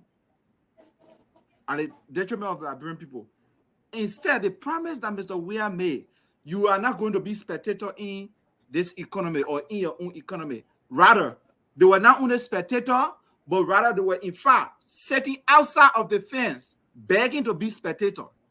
No opportunity. The private sector was completely bleak. Like Anthony Jackson said, it is about time for Mr. Boakai to go out there, so find a means. We want to go home. Like, for example, I want to go, maybe I get my car wash company. That's part of the private sector. I'll get about 5 to 6 person working. Not everybody will go to government job, but an enabling environment that is through the security sector should be there. Those are things that Mr. Weah missed on. A lot of terrible things were happening. Investors go to the country, at the end of the day, things happening. People go to open their own business. People sitting at the Labrador Business Registry, the place was like a taboo. You cannot have the opportunity to register your own small business that you want to operate. These are things that Mr. Weah and his folks missed on. But rather, they took big vacation, riding private jet, while the ordinary people that supposed to be prioritized were completely forgotten. And then the only song we could hear is that 12-year roading. And the people, they are not they are not static. Right? Somebody, for example, somebody will have a BSc. When you met them, 6 years after eating that man will have BSc, that's gonna postgraduate certificate. Yeah. So at the end of the day, the understanding of that person has advanced. The reasoning of that person has advanced. So at the end of the day, you're not going to go cajole them when they were, let's say, super high school student before. So these are things. Mr. Weah Jumbo, he said the University of Liberia, all public universities are going to be free. But guess what? The instructor there were not getting paid, or they are not getting paid. So at the end of the day, the system is completely difficult. The system is difficult. So at the end, the people say, no, Mr. Weah, you're going to be the one-term president. So I hope and pray that His Excellency Joseph Boakai, Jeremiah Kun, will take cue and follow suit. Open the private sector, government of inclusion, let everybody come to work. For example, Anthony Ase Jassy can say everything, but when we're talking about experts, these are people that they should bring. If, for example, you don't want to make him minister, these are people at the end of the day should be on board, should be on public corporation, providing logical ideas that will be able to help the system. But rather, we're counting days. Okay. All right. Thanks so much. So we time is fast spent, and we hope to wrap this up. I know some people it's almost 8 o'clock to my end. Is there anything one of your colleagues said you want to buttress on? The time is open. We'll have 5 minutes for that. We can have the discussion. Something you want to buttress on, or you miss out on your thoughts? No, let me talk about something. Miss out. Okay, miss out. Like there was not much attention on our city, Monrovia. And those that have experience, and we're lucky we're out of this place. You realize how the capital city is very clean, and then Monrovia was a kind of, I don't know, very, very deployable when it comes to diet. So that is our capital city. This is where we expect people, who travel from abroad and then all visitors to come and talk about Liberia. So that city, there should be an attention. They will not give me attention. It was very, very delicate. There are people here who have that knowledge, who can make sure that the city is clean, and you just have to use your idea, especially the way things are done here, and make sure Monrovia is clean. So let's try our best. I hope Boakai is listening, or if we are listening, let's try to put in people there who have the idea to make us to have a very clean city, and then to make sure that the city mayor or whosoever will be there as city mayor know his demarcation, because I think we should have a mayor in Monrovia. Then we'll have the Painesville city mayor. But we cannot have a city mayor that will feel like he's city mayor for both Monrovia and Painesville. That demarcation should be there. That knowledge should be there. So they should have limit, so they can learn from each other. So if the city mayor of Monrovia goes out of the country to bring something new, to make sure the city is clean, then the mayor for maybe Painesville will get jealous and say, the city mayor for Monrovia brought this to make that city clean. That kind of competitive jealousy will be there. So Painesville city mayor will go out to travel and bring something for the people in Painesville to see a clean city. But it shouldn't be dominated by one person, and then as a result, the city mayor for Painesville is just mute because one person feels that he's the mayor for the entire Monrovia. Those things Boakai should look at it. Let me just jump in quickly since we're wrapping up.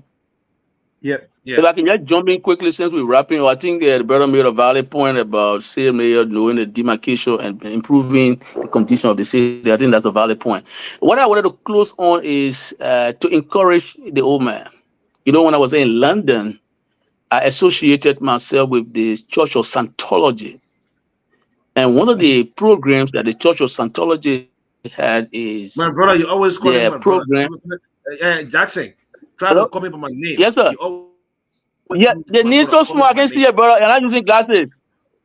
What is your knee again? Oh, Joe, yeah, brother, Joe. My man, look. I can call people by name, just that they print so small that was Brother Joe spoke very well. So I had a conversation with the Church of Scientology. They have a very good program regarding fighting back drug abuse. It's one of the things that basically taking over our city or our country, and we have to fight. We got to be decisive about that. The drug abuse situation in South Africa was huge. It was the Church of Scientology program that they established in South Africa that made sufficient gain and the big bad drugs abuse in South Africa. They got a program in Ghana. Just about when I was engaging these people and we started conversation, Then, the North with the government myself started, and they didn't gain fruition, didn't gain attraction. So we encourage the Boakai people. I don't know who will be mayor of the city, or the offices of the vice president.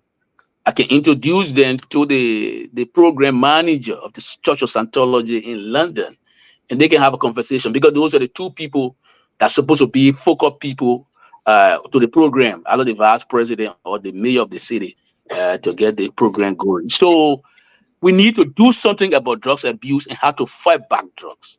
I think if Boakai were to do that, it will be also productive for him, and he will be remembered for a long time. But I thank you, gentlemen. At least we all made our points.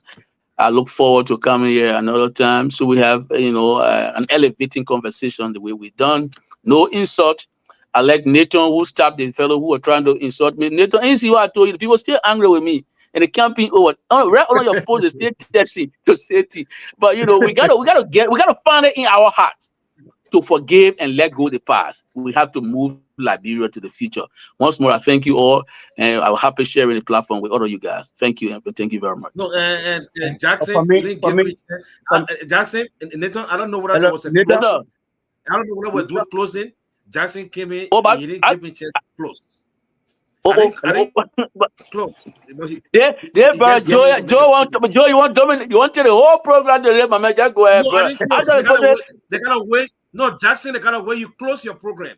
Okay, but I thought you said some of the things that we left off, and then I thought we just wrapping on that because of the time. But no problem. Then we close. Okay, bro. But you can go ahead. I mean, I'm not a boy. You can go ahead. I mean, I just thought that was the last major point I wanted to strike. That was the last major point I wanted to strike, because sometimes these things you don't want to be repetitive. But I think we need to do something about the fight against drugs abuse in the country. It's a big menace. It's a pandemic now that we need to tackle decisively. And I think the Church of Scientology will help us, because they have the expertise to help guide their program and run it through the country. Thank you very much. Okay, anyone? Yeah, Okay, so Nathan. Yeah, Let me come in. Nathan. Let me come in. Nathan. Go ahead. Anyone? Okay, so are we doing our closing statement? Yes, this is why I said something you did not say. You want to pick back on. Oh, so Then I mean, close, right? so Nathan. So I mean, is this a closing statement, or we are picking back on some comments that later on we close? Everything is everything. That's what we want to know. Oh, okay, If you it's pick on everything. something, Okay. then later on you close. Then later on you No. close, it's fine. No, picking back and close. Picking back. Okay. Picking back and close, my man. We're not seeing it forever, bye. Yeah. Okay, let me pick back and close. So from my end, let me close. James, can I close? Okay, close. Yeah, when you close, then I'll close. Okay. Yeah. So I was saying something. I think the audience already got me, so I don't have to repeat myself.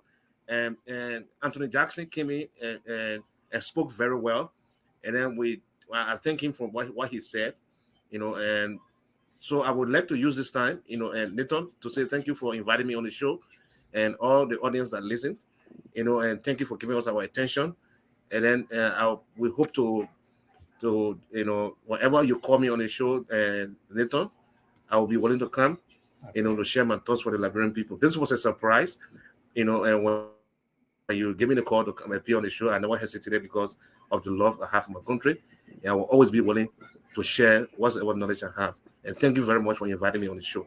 Thank you, Joe. You are always welcome. Since I met you, I mean, I see the level of mobilization in you. You make things to move. So we need people like you. From the what? You came with a Tiawan Gongo party. Yeah. Okay. And you guys are on the rescue mission. Let's hear you, Akoi. Thanks so much. Yeah. So from my own end, Waterloo, Iowa. from my end, from Waterloo, Iowa. From my own end, I've heard, Anthony, I will not come Waterloo because you can talk about Waterloo too much. Okay, so and talking about the issue of drugs, and I want to believe the issue of drugs definitely will be handled on a very serious note, is because of the issue of drugs today. I mean, let me release to you, gentlemen, that we have more than 80,000 Zogos now across Liberia. It comes as a result of illegal drugs in our country. And, and I also want to pick back on, as a result of drugs, growing insecurity, we saw the incident there in Nuku Town, where, imagine over 25 Liberians die as a result of Zogo's action. President Weah did not say anything. I want to pick back on that. The president was too mute. The president was too reticent. He was too quiet on issues. You have a situation where 25 persons die. The president never said anything. There were no policy statement at all. We will not see that in a Boakai administration. No. We saw the situation where the issue of gasoline, when the issue of gasoline rise and the rest of it, went out of the market.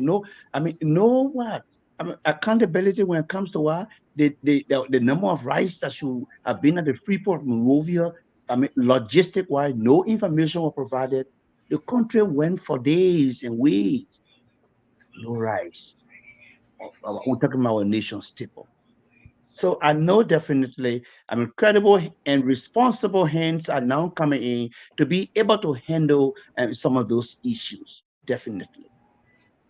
And I want to take the time out to say, great job, kudos to all Liberians for that matter, for listening to us and electing Ambassador Joseph Human Boakai as president of the country.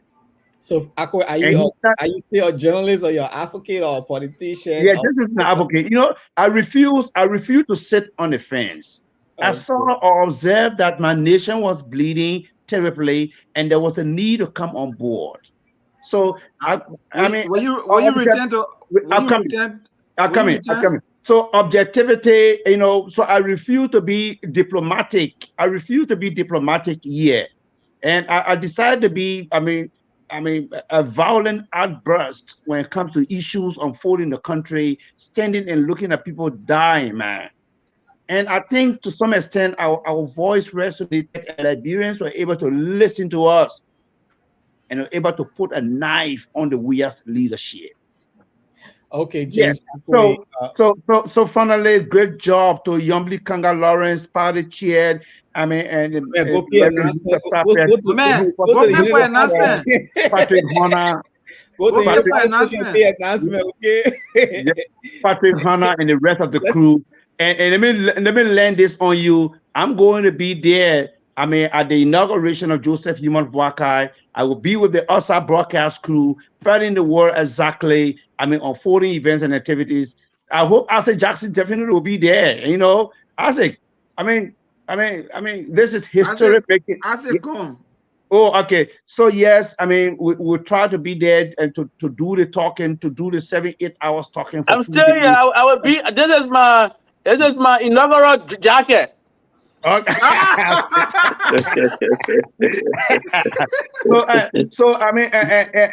Gentlemen, Liberians did very well by listening to us, and a great job to the likes of Terry Genesee and others. On Facebook and writing. Patrick Honor, yeah, you did a great job out there. Mo Ali, you can't be left out. Rufus Paul, Father Chied, and Reverend Luther Tappe. Great job. Man, this night, Nathan, we had to go. Oh, Papi, let's hear you. Well, Nathan, first of all, we say thank you for providing us the opportunity to come here to be able to share our thoughts. And for the record, Liberia is the only country that we have. We can have all of the sophistication, all of the nice job, beautiful home. This is just temporary. But what we have in Liberia is permanent. So at the end of the day, we need an enabling environment where we can go freely without any intimidation, harassment, not anything, where we can be able to once again sit around the table, establish our own institutions. Some of us, we're not thinking about government job, but rather the enabling environment, let the private sector be open so that we can be able to go 1 or 2 cents that we have so that we can be able to invest it to be able to benefit the other ordinary people, like some of our friends are back home. So another big thing I like to say here to Mr. President-elect, His Excellency Joseph Yumon Barker. Gender parity should remain key. I know there will be lots of flooding gentlemen at his residence fronting for job, but he should take into consideration gender parity. The female representation in his cabinet should be something of paramount concern. Though we are hearing some beautiful and some fruitful news that a female will be a foreign minister. And I mean, it's something that at the end of the day, we hope to other level, female will also be there as well. And we appreciate the Guardian men and women who stood the test of time. The armed forces of Liberia, Yes. you know, who rejected lots. Information is that they rejected lots of statements from the establishment to go out to do that. At the end of the day, Prince Johnson, very professional guy. He came to the United States, gets his training, and what he learned here, he never allowed that to go in drain, but rather practical laws in the system, allow the system to work. I mean, we do appreciate everybody for standing tall. Liberia is the only country that we have, even if it is one vote. He is the president for everybody, for the entire country. And it should be a government of inclusion. Everybody should be able to have that opportunity to contribute to the country and the forward march of our country. Thank you so much. Thank you, Papi. Thank you, James. Thank you, Joe, for the time. And we'll always be having this kind of discussion on the weekend, during the Yes. day, because a lot of things will happen, and we will call you guys to give your input, and let's see how we can speak to the authority there. If they are doing the right thing, we hold their feet to the fire. Thanks so much, Joe. I know it's time that you have to leave. Don't mind James Akwe and they can remain with me until they are ready to leave. I will take a few calls, but you can leave for now, Joe. No, I will be here. You know, Nathan, you know I will be here. Yeah, I know. No, thank you so much. I have another meeting. I have another meeting to go to right now. It's almost 2 hours meeting. So thank you guys. Nice to meet you, Papi and James Akwe. Nice to meet you. Yeah, I mean, the next time I come to Minnesota, I'm coming to your house on with Jim Menenberg. Interesting, eh? Oh, you're welcome. Your brother and we are friends. He's here in PA. I invited the Papi man to come to Waterloo. They man has refused to come to Waterloo. They man does not want to come to Waterloo. They Papi man here. Who my brother you talking about? He's here in PA with us. Just think about it. Okay. Well, you're welcome to Minnesota. When you get in touch with me, I will make sure that I take care of you well.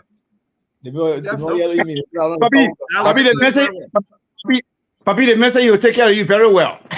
No, in Minnesota, it includes everything. It includes everything, Papi.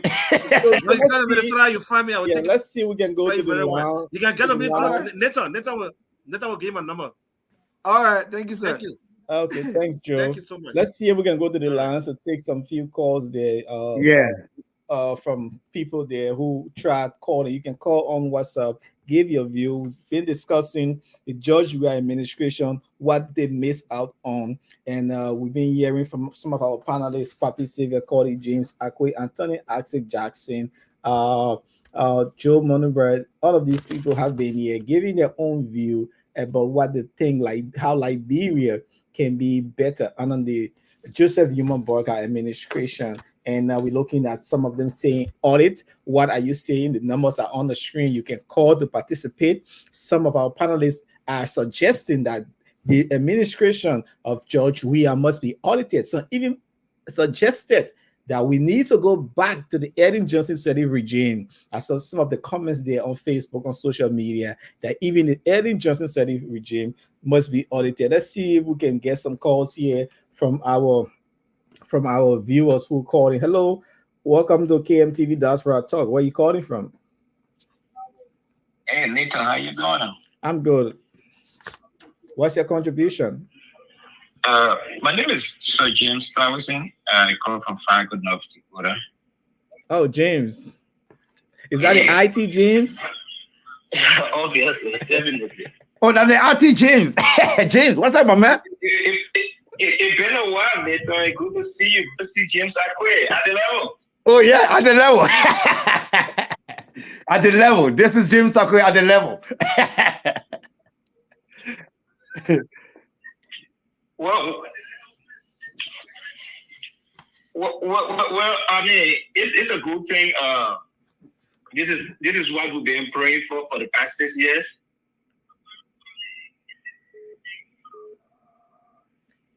Go ahead, James. Yeah, this is what we've been praying for the past 6 years, that we have a new government in place, a more responsible government, unlike in the past where, I mean, I don't just want to say that.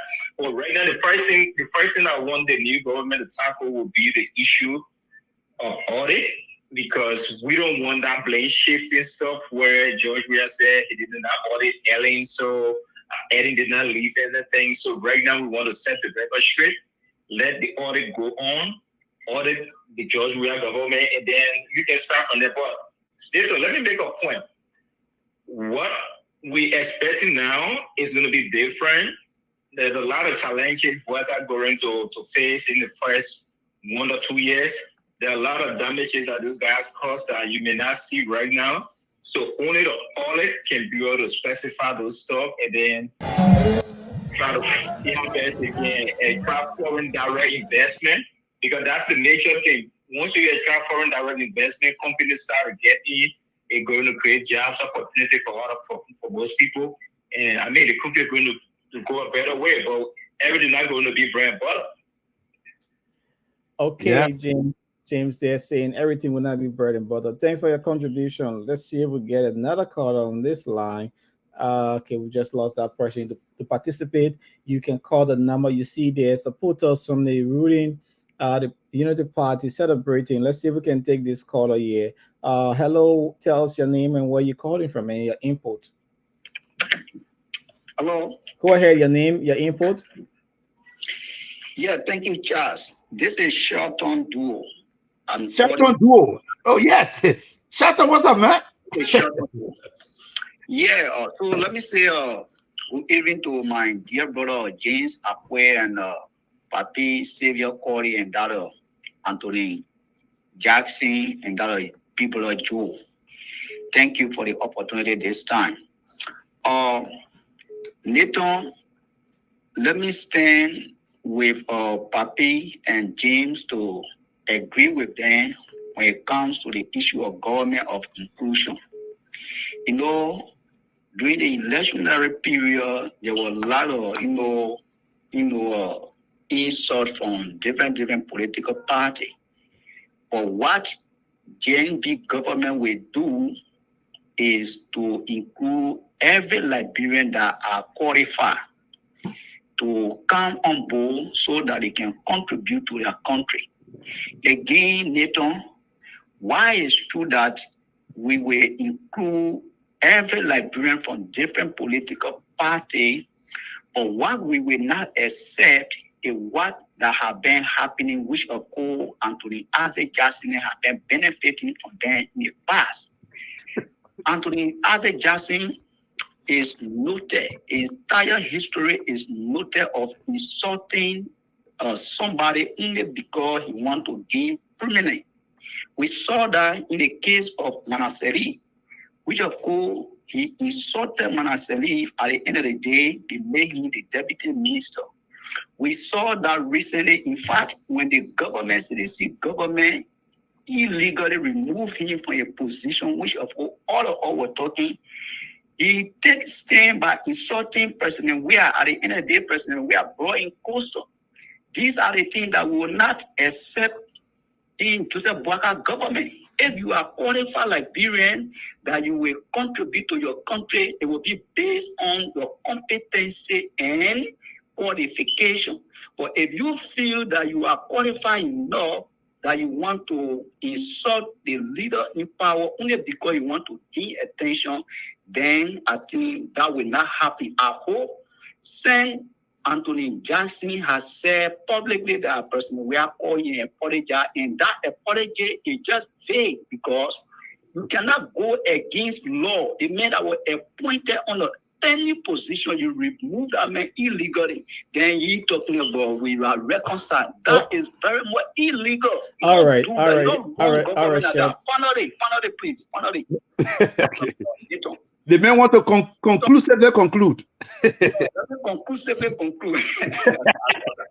So, James and Papi talk about reconciliation, which I want to agree with them too as well. Reconciliation is good. But again, reconciliation cannot come with the absence of justice. You know what I mean? We all know that a three missing ball got disappeared in Liberia over there up to now. There have been no justice. We saw the 4 auditors mysteriously die. No justice. We saw the gargantuan corruption all in the government. So why is it true that we will reconcile? Again, we should take into consideration that the rule of law will prevail. Those who corrupt our resources will get account of what they are taking on the cover of Liberia. So once again, thank you ever so much for such an opportunity this time. Thank you ever so much. Okay, there's Shelton giving his contribution. James Akwe, what do you make of the comments from our callers? Yes, so I mean, talking about reconciliation, talking about people give me attention, those are just comments that we cannot drag under the carpet. Yes, reconciliation is expensive. It comes with truth telling and the rest of it. And trust me, the Boakai administration definitely will engage into best practices, and when it comes to reconciliation and best practices when it comes to unifying the country, the election definitely depicts high level division. But what I can say is that trust, and trust my lab and trust the unity party. You will definitely begin to see those things, and that will that will speak of elevation of the country, that will place the country on a new pedestal to move forward. Definitely. And we're talking about sincerity, honesty, and genuine commitment in governance. Yeah. Okay, let's see. We have a caller on the line. Hello, tell us your name and where you're calling from, and hit your point.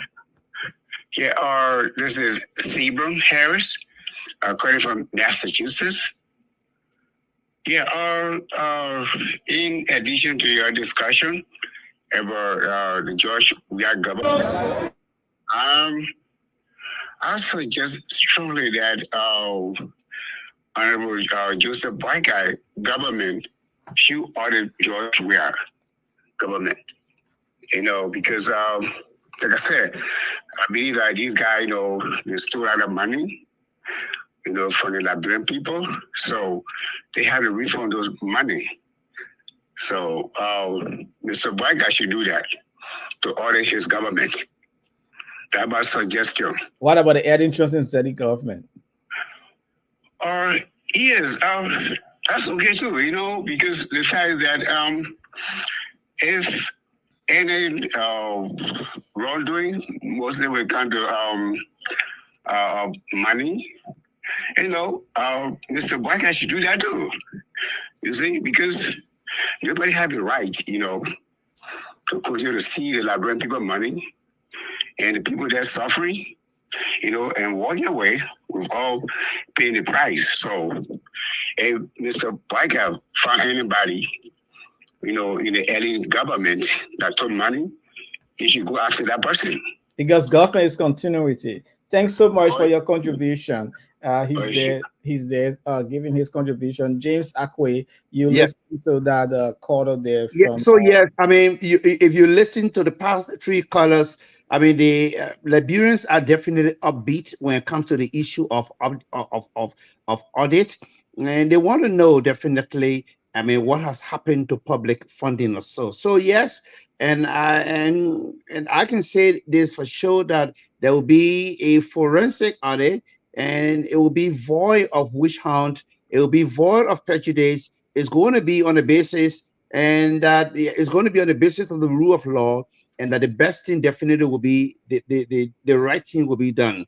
And it's all intended to send a caveat, and not only to the international community and to ordinary Liberians, yes, that when you find yourself in public office, it's but good that you don't tamper with public funding and you always dance to the rhythm of financial stability and fiscal management.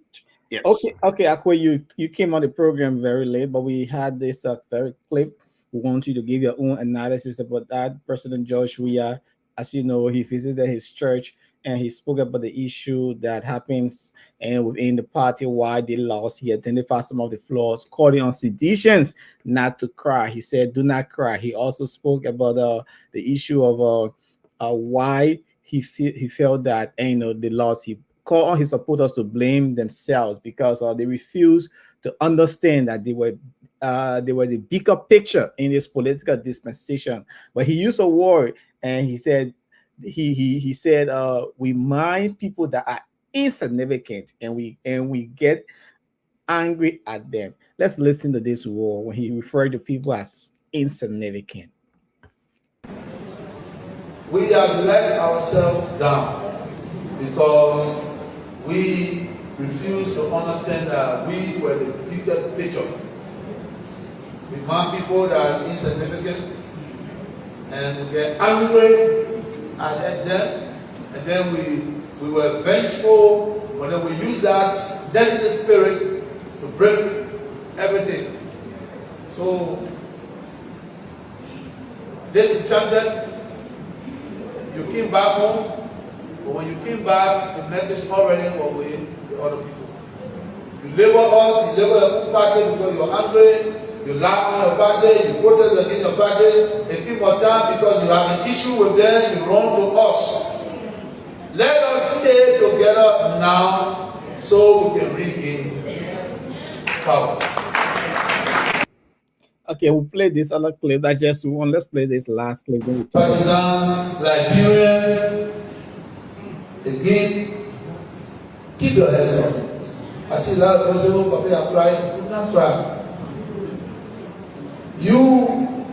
I understand your effort. A lot of people dash your effort. But continue to live. Let us live the way we were in opposition when we came to power. Everything was good. And I can guarantee you that in 2005, 2011, where were you? In 10. I will still be here doing the same thing that I was doing for you. When I was in opposition, I was paying your school fees, I was paying your rent, I was making money for your businesses. I am staying available. That's the Liberian leader, President outgoing Liberian leader, George Manuel Weah. And at the church, listen, watch this video. Fina Bono was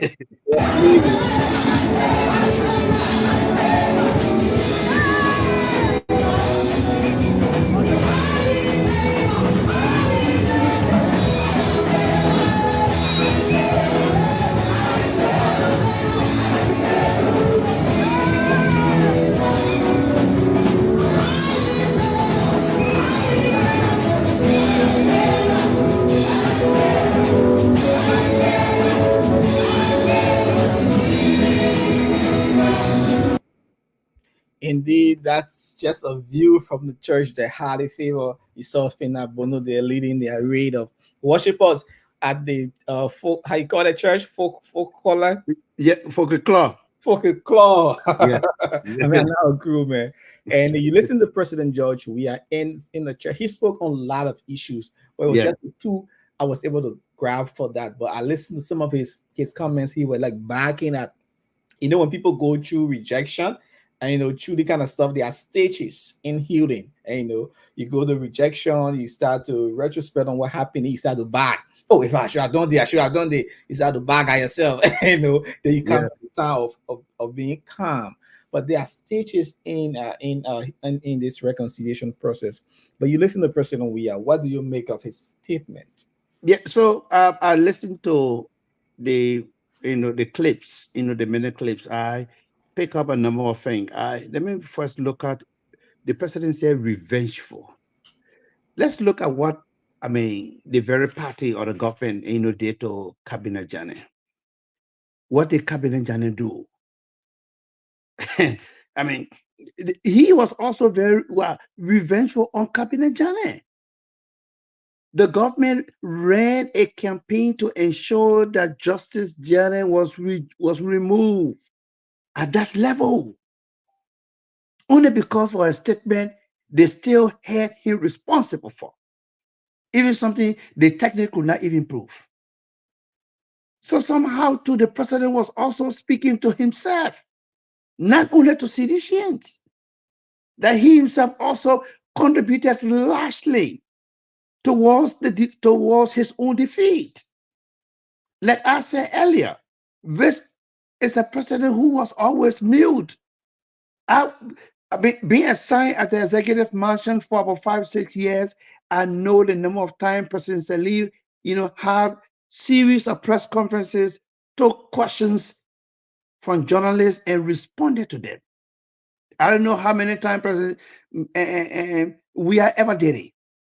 I think he did it once, and that one led to some trouble with Jonathan Pelede asking a particular question. And that's the time they start getting at Jonathan. The presidency is the face of the country. Look, trust me, Nathan, the presidency was somehow, we are relegated the very presidency. Listen to the leak audio of Moba Malu. This is one of their very own. Moba Malu said a number of things in those leak audios. What the president was engaged in, the issue of corruption, what he did before giving people jobs and the rest of it. Then Eugene Lambert crying it up. We will not come to power, and these United Party people will not get a job. Yeah, I listened to that. That was very decisive. Yeah, I don't know whether he forgot. Where was Samuel Toy at the time? Where was Samuel Toy? Nathaniel McGay was appointed, though he later even led the government, but at least he accepted the offer and he worked there for some time. When they came to power, no such offer was given to anybody, especially for another party. They took everything for that matter. You can't run a government like that. So that's why they lost. And he was trying to speak to their conscience. They're in tears. The CDC that we knew yesterday, where people printed their own T-shirt. This is why after we win. Sorry, I was just trying to find that clip. Yeah, go ahead. Where people printed their own T-shirt, that could not happen any longer. We agree, and but the thing is, people expected some hope. People, a glimmer of hope. We came to power on the basis of what? Leadership. They say what? Accumulated leadership failure. People were always looking for hope, for a way out. So they saw him as the alternative. So it means that they were looking. The point from Gibraltar. Yeah, but it means that the Unity Party did not produce after 12 years. So they were looking at the We Are government, and the We Are government to turn him down.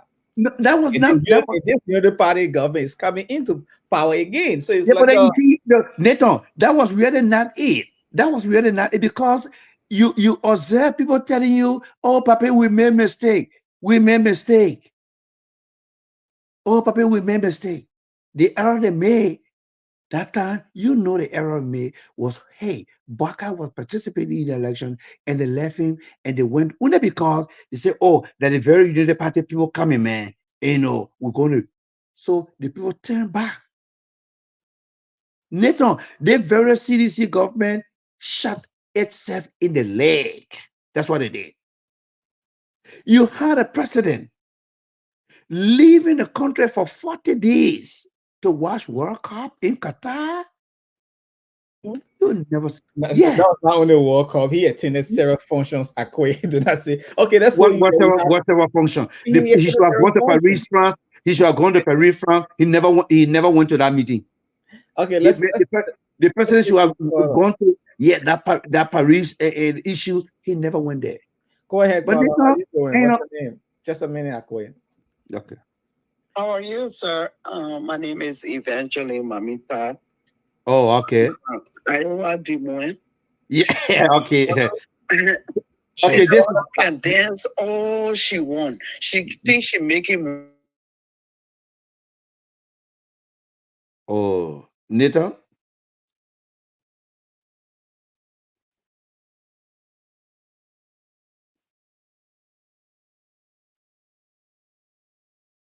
Hello.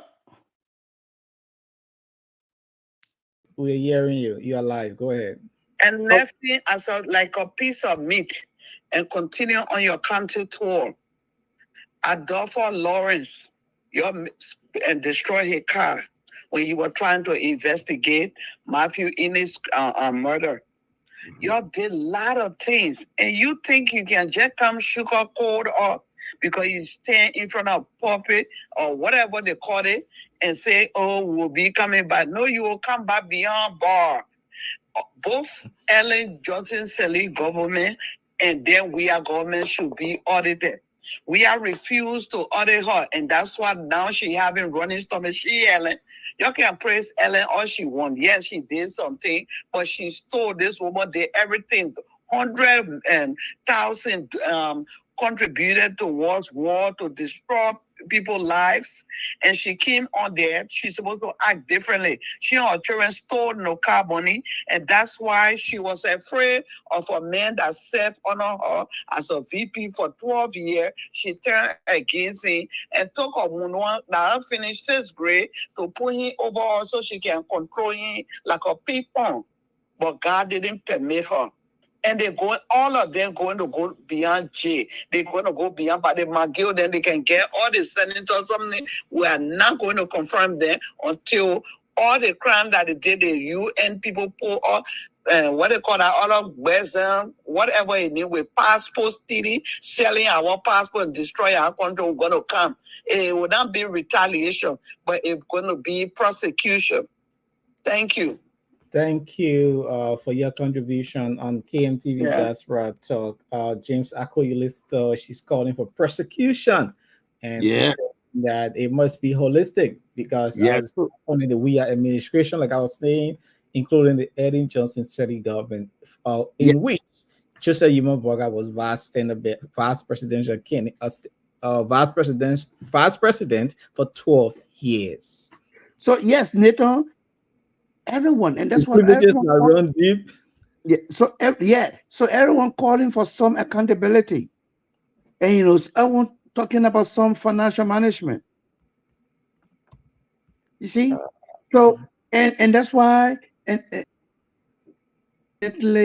mean that's what I mean. There will be a forensic audit, and I mean it's going to be without prejudice. It's going to be without witch hunt, that the right thing will be done, that the caveat will be sent out to those who and hands were caught in the cookies jar to be able to go to court to be able to explain.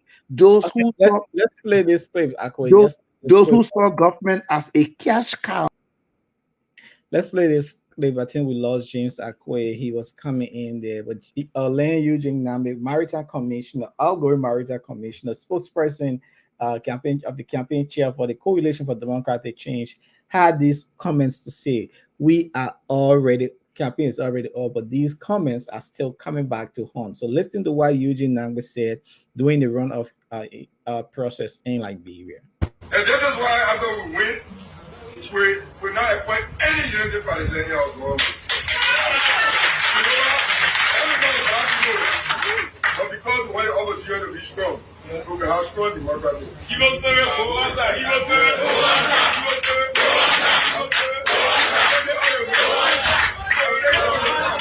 After we win, after the president is inaugurated, we are not including UP people in our government. You know what? We want the UP to get strong because once strong strong opposition. Yeah, but the few who join the government, see what they're doing. See what they're doing. They took the opportunity to undermine the very government that they need. So they'll be on your side, we'll be on your side. After we win, because the Liberian people already got notice. On Tuesday, they will give us a second mandate. That's Len Eugene Nangwe outgoing Maritime Commissioner, a stalwart of the campaign for the Coalition for Democratic Change, sending these messages out at that time. But unfortunately, the Unity Party emerged as winner. And so indeed, these are the people who were in the ears of President George Weah. You listen to him. So imagine some of the things they do say behind the back of ordinary people, saying that no Unity Partisan will become a member. And this same Eugene Nangwe was in this very same Unity Party. He flipped over back to the since the day of Charles Taylor. The man has been working in government. Hello, caller. What's your name? Where are you calling from? My name is Alexander Garpa. I am calling from New York City. What's your suggestion? Few minutes. Oh, okay. Well, I wanted to start with this about the election that just finished. I'm hearing some CDC partisans saying, CDC were cheated and all of that. But what I want to say is that George Weah did not understand the presidency. He wasn't prepared for it. He ran a government of friendship. Look, for example, right? The NTA, National Transport Authority in Liberia, a friend, Macaulay. I grew up in Jamaica. I know Macaulay very well. Macaulay was suffering in Germany. And George Weah brought him as a friend and put him with NTA. This guy ran NTA to the ground. He took advantage of the workers. The whole compound was dirty. Grass grew everywhere. In the pit hole where the mechanics were sent to work on the bus, water filled that place. And the bus drivers took the buses to the city in front of Foreign Affairs and complained and protested. George Weah said nothing or did anything. My colleague who was the merchant order said to the employees that George Weah cannot fire him no matter what. And for true, George Weah did not do anything. I saw a video of journalists that went on that compound. They were showing how the building was run down, dirt everywhere. At the end of the day, MTA collapsed. So Joseph took advantage of that opportunity and brought in school buses and started running them, conflict of interest, and start making money. Why the empty margin director is there and he couldn't do anything? And it was completely disgraceful when they sent for him to the Senate. He didn't even understand the act that created the NTA. The man knew nothing. He was dumber than a sheep as he had paid for those people. So there were a lot of things. Even they pushed him, they talk about the drug thing in Liberia. George Weah did nothing. He never made one statement. He never said anything. No, in America, they all live. They said the pulpit of the president is a bullet pulpit. When he speaks, the nation listens. So I didn't do anything. Even when they were crafting the drug law, he made no input. And when he signed the drug law, it was almost like a secret. He didn't speak about it. We don't hear Joe Weah sign the drug law. That's all. How can you lead like that? Leadership is about communication, speaking to the people, telling them, bringing them along. But he did not do that. He laid back, hands-free, and his men, his boys, his women, and everybody else were doing whatever they wanted to do. And the people were yearning for a leader that would cast a vision for them, a leader would speak up. Even during the campaign in Lofa County where there was somebody got murdered. And then in Moravia on the Japanese freeway, a boy was thrown almost to death. George Weah said nothing. On the eve of the election, he couldn't even address the nation to talk to them. So he... Okay, thank you, my brother. We can go on and on. Hold on. So he lost in this election. It's squarely on his head. Squarely on his head. They said the buck stopped with the leader. The message some of you left back, you left the party, you been insult on the party for years, then you came back again. You think who are those you're referring to? Well, but I think you're talking about Harold Costa because Costa from the beginning. so you know, I've never been a fellow citizen or joint citizen. Look, Liberia made a mistake. Georgia had a good opportunity. And you think they are not making another mistake again by bringing Joseph Boakai, who served 12 years? No, they're not. They're not making any mistake. Well, Joseph Boakai had never been a president. He was a vice president. So nobody can accuse him of 7 or 12 years. He said 12 years as a vice president, but he had never been a president. Look, before I go, I listened to one woman for a unit party, right? She was celebrating. And Jelly King asked her and said, why you guys so happy? You know, why if Joseph Boakai doesn't deliver? She said, look, we will keep on trying until we find the right leader. So like very try and error. Is that what you're saying? So no, what I'm saying, even in American democracy is still being tried. So democracy is not perfect. You will always have to try. You cannot give up. So Liberians are teaching political leaders a lesson that if they elect you and you don't do your best, you're going to lay back, they are going to remove you and try somebody else. So until we find the right leader, will keep on trying, and how democracy grow and you know and how it will flourish. Right now, there are people who are talking about reducing the term of the presidency, the Senate presidency. Those things are on the board. Even I myself be advocating that the president, whether he's a candidate or not, he must not appoint the election commissioner, so that we can have we can improve. Even all right, thank you, my brother. You have exceeded your time. Thanks so much. Thank you. Yeah, you have exceeded your time. Somebody can say the situation like right is complex. Yeah, well, of course, because you know, the political leaders when you go in a church to the general convert that so many ministers want to. Let's see if we can take another caller. Hello, caller. What's your name? Where are you calling from? Hey, I'm calling from Buffalo, New York. Go ahead, hit your point. 2 minutes. Okay, I got 2 minutes. All right, I just wanted to make a point. You guys keep saying Boakai served for 12 years. Boakai did not serve for 12 years as president, as my brother said. Number one, we have to understand our constitution. When you are vice president, you're not a leader of the country. You take directive from the president to do what people ask you to do. Secondly, the vice president is the president of the Senate. He's resides over the president, the Senate.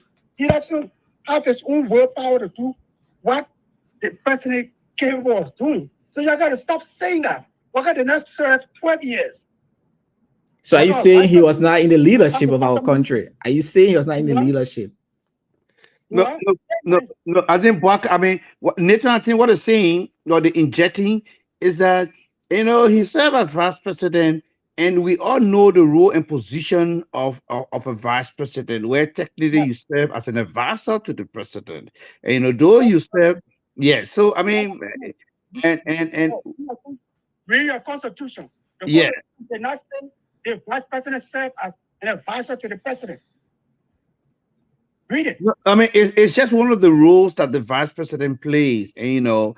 And somehow we can say that serving as vice president, you cannot be projecting things to say, oh, you see the situation that pop up there in Sierra Leone is because the vice president at the time in Sierra Leone was just projecting. You think when Joe Biden served as vice president under Barack Obama, you think he never had things on the agenda to bring forth? He had things to bring forth, but you can't project those things yet. You know, you see now he's president, and he now beginning to bring those things on the front, you know, on the Brazilian burner to bring them forth. So I mean, that's it. Serving as vice president, you have to run with the vision of the president. I mean, that's how it is really, and I think that's what this brother is trying to interject here. Yeah, based on the fact that if the president accepts whatever vision or suggestion the vice president has, that's how it works. The vice president does not do anything on his own as vice president.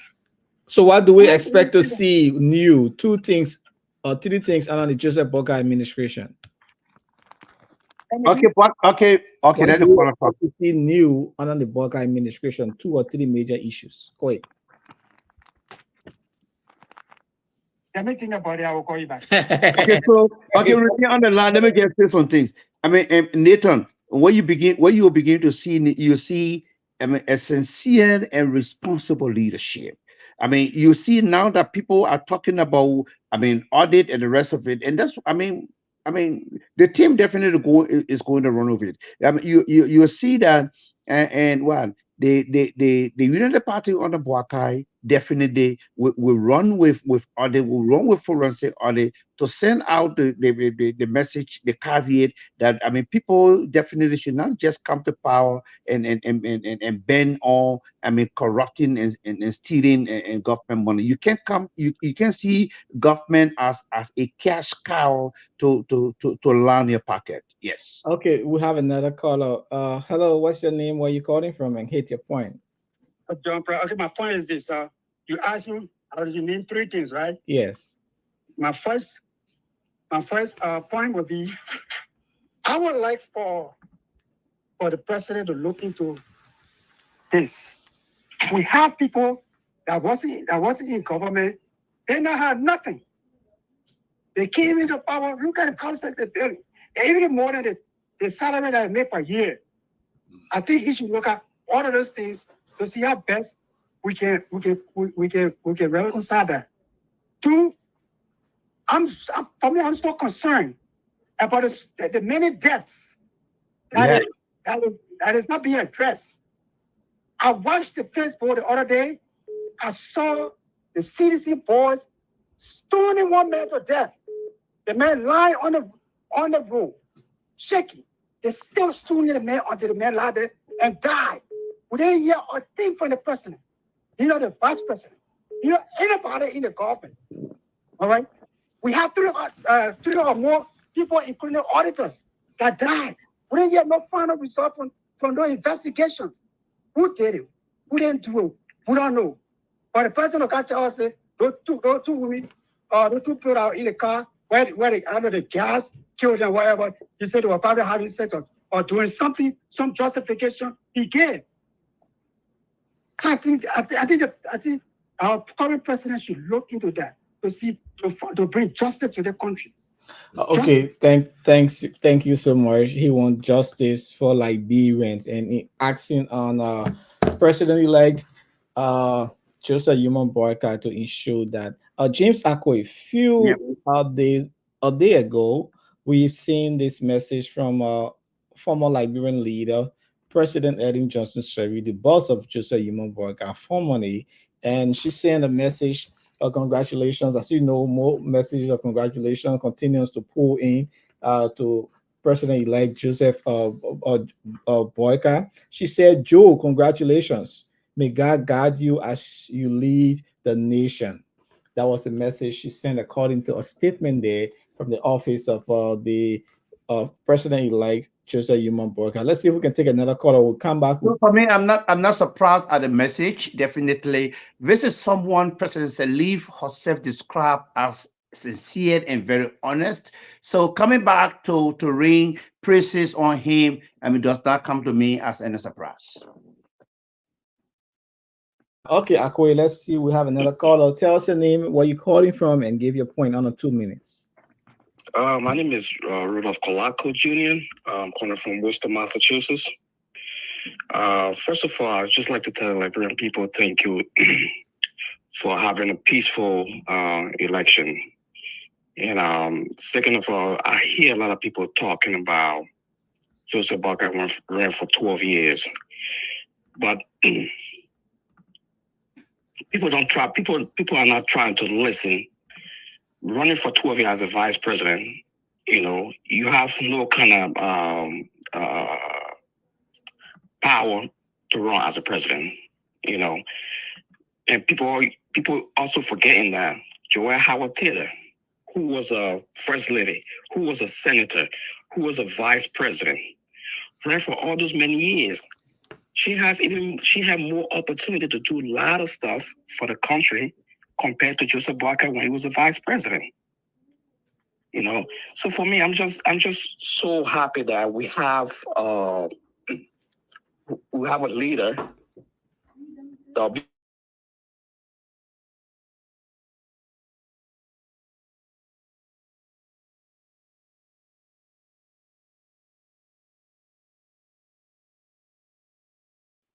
Oh, he coming in broken, Nathan.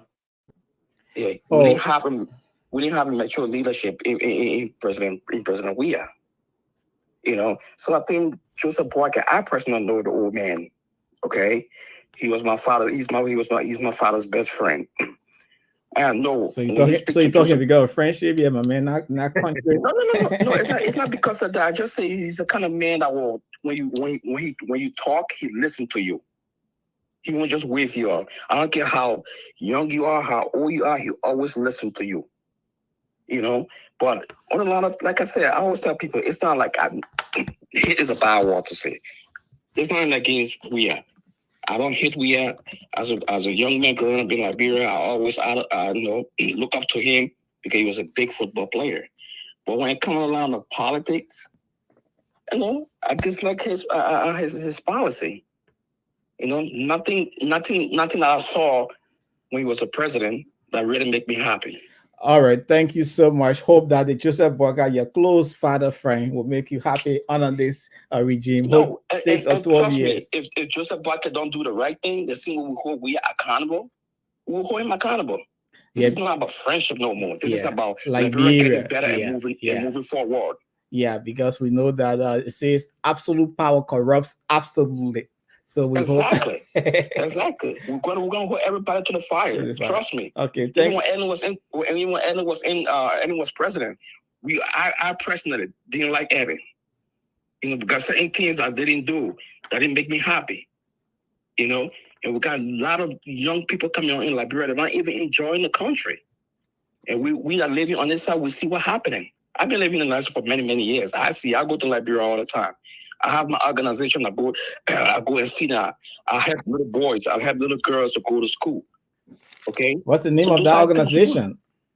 Huh? What's the name of that organization? They call it the Supreme Star Football Team / Youth Association. Because United States, I work with the Department of Youth Services. I'm like a director. So what I do is I take my expertise from here and the people of Massachusetts, the governor, and then a lot of people, senators, representatives. I talk to them, and they help me with equipment, they help me with stuff, and I go back home. I educate my young boys. I have. Which part of Liberia is that taking place? It's in Lakpasi. Oh, okay, that's in the thing. Thanks so much for your service to Liberia. I've been doing it for 15 years. It's nothing to do with government. You know, a lot of representatives came up to me to want to. I said, no, I don't want this to be part of government. The only person I think I'm doing. Oh, you know. All right, thanks so much, brother. We hope you always help our people back home in Liberia.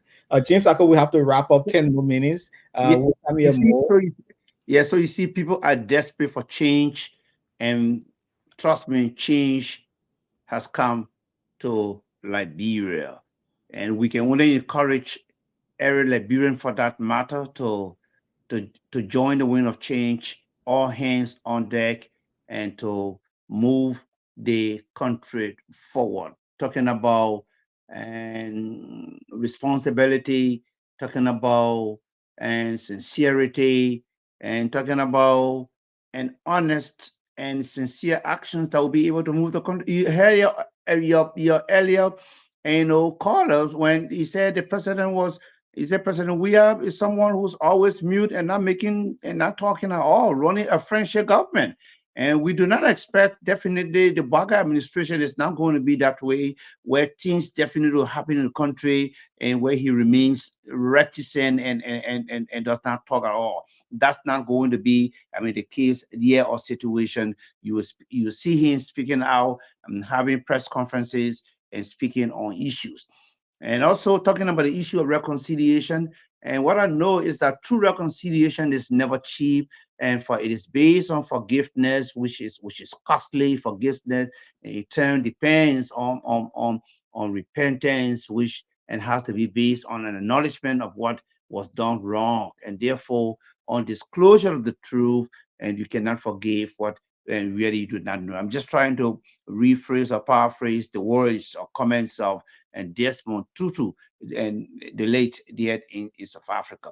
So yes, definitely we agree that the election results shows that shows huge division, and you will see definitely in President Boakai moving on to unify the country, to ensure that things are connected again, that that people see themselves again as brothers and sisters, and be able to do and those things that will be smiles on the faces of everyone, where we all work together in unison. And later.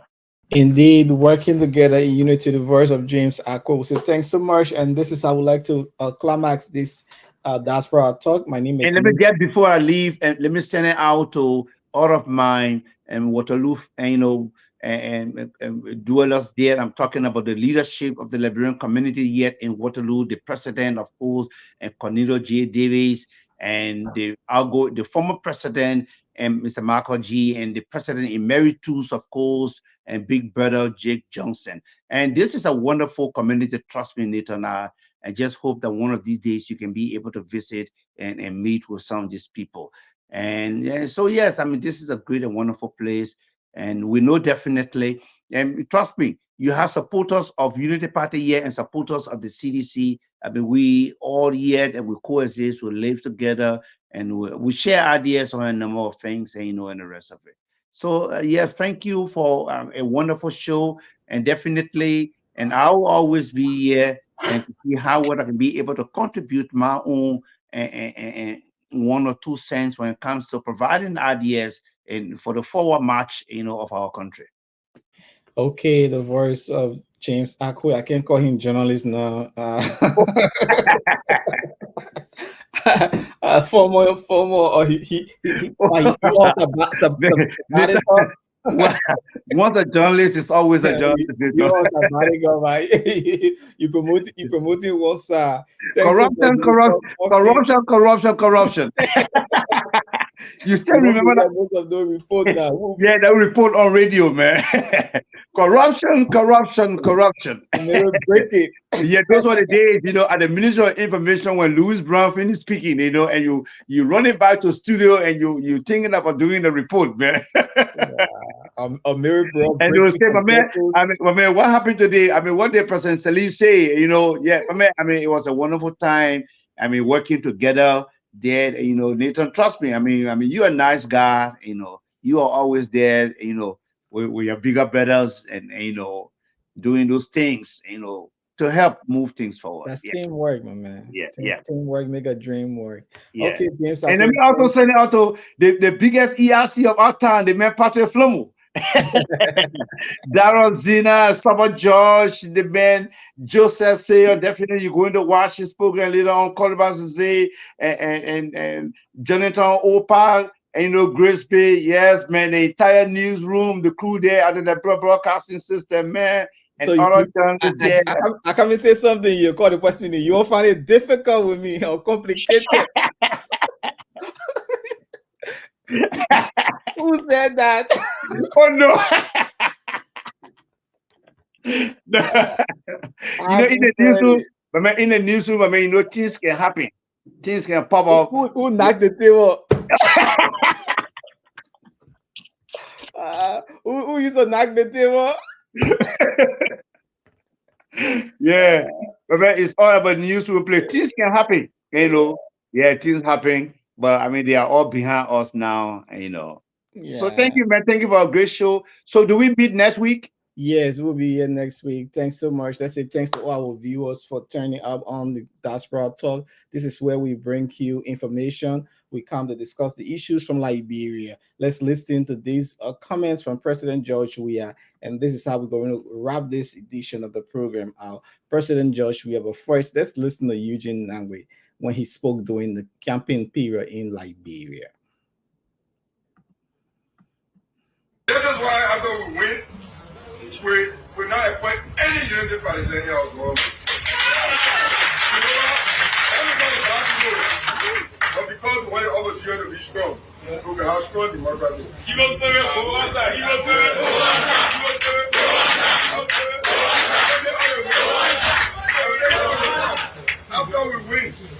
after the president is inaugurated, we are not including UP people in our government. You know why? We want the UP to get strong because we're strong opposition. Yeah, but the few who join the government, see what they're doing. See what they're doing. They took the opportunity to undermine the very government that they need. So, they'll be on your side, we'll be on our side. After we win, because the Liberian people already got notice. On Tuesday, they will give us a second mandate. What happened? We have let ourselves down because we refuse to understand that we were the bigger picture. We found people that are insignificant and we get angry at them, and then we were vengeful, but then we used that deadly spirit to break everything. So disenchanted, you came back home, but when you came back, the message already was with the other people. You label us, you label the party because you are angry, you laugh on your party, you protest against your party, and keep on time because you have an issue with them, you run to us. Let us stay together now so we can regain.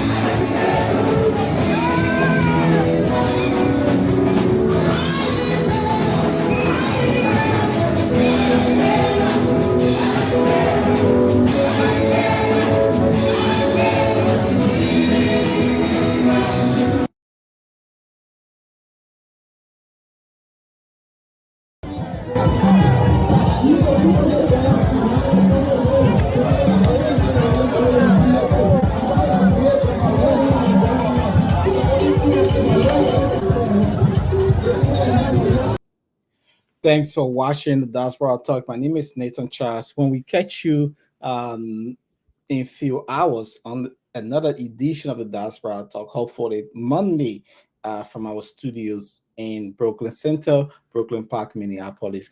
We see my colleague Sarah McGee could not make it. Joe and Prousey also could not make it, but we'll be doing this conversation often on the Diaspora Talk. Let's pray Liberia. Let's help rebuild Liberia. Let's ensure that this government that is coming into power need to do the right thing. It is not about partisan. It's not about my relationship to Joseph Boakai or his co-officers. The same Unity Party was in power for 12 years, headed by Malam Serif, but Vice President, now President-elect Joseph Boakai was the second man on President Edwin Johnson Sirleaf. Now he has the mantle of authority. Let's see what he can do.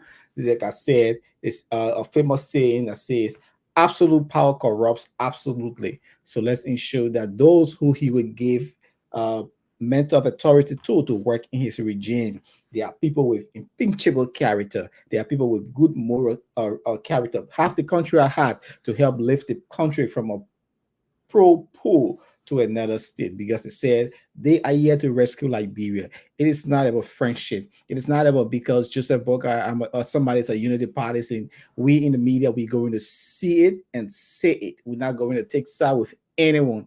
Just how we did the previous regime, from the Edwin Johnson Sirleaf government down to the George Weah regime. Likewise, we do with the Joseph Boakai. First thing, we want to see what he's going to do in his first 100 days. If he formed his cabinet officials, these people will going to scrutinize them, because we don't want old wine in new bottle. We see most of the old Unity Party folks, they are all around him. We don't want these kind of things. You listen to Len Eugene Nangwe from the CDC, you hear the kind of inventive he was putting out during this campaign. We've been hearing different comments from all walks of life. People being insulting each other, brothers and sisters, friends, being putting all of the secret outside. They say men can talk or men been talking, all of these things. So it is time to reconcile Liberia. But the issue of corruption, the issue of nepotism, the issue of ritualistic killing, the issue of bad governance that plunged our country back in those dark days. What are we to do? Are we going to say, let bygone be bygone, or are we going for persecution? Think about these and other issues. Let's pray for Liberia. Let's help rebuild Liberia. It is about Liberia. And we are KMTV. We are here to give you voice, to give the voice to the voiceless. And we say, this is all we need. And finally, before I wind down with you, as you see the screen, the text on the screen, the Nathan Charles Insurance Agency, we offer affordable auto, home, and business insurance. We also do taxes. For those of you who are in the U.S., you are thinking about doing your taxes, you need some guidance on how to file your filing status, you need to contact us. The numbers are there. 816-433-979. We are here to help you, guide you through all of the processes so you can benefit from your taxes. I know some people owe hundreds of dollars in taxes. How can they go about doing that and filing legally? So we will give you all of these things. We are satisfied. We completed the IRS certification program, and we are indeed licensed to perform all of these activities. We name it out to you, the insurance and everything. Our office is right in the Brooklyn Center, Brooklyn Park area, 5901 Brooklyn Boulevard, Brooklyn Center. You can call our number. Our website is the Nathan Charles Insurance Agency, or just send us an email at at Nathan Charles Insurance Agency at gmail.com. And the number again is 816-433-979. And we'll be glad to serve you. We are here for you. Some people wondering how it's about the snow. In some other states now it's snowing. Do you know what you are covered by?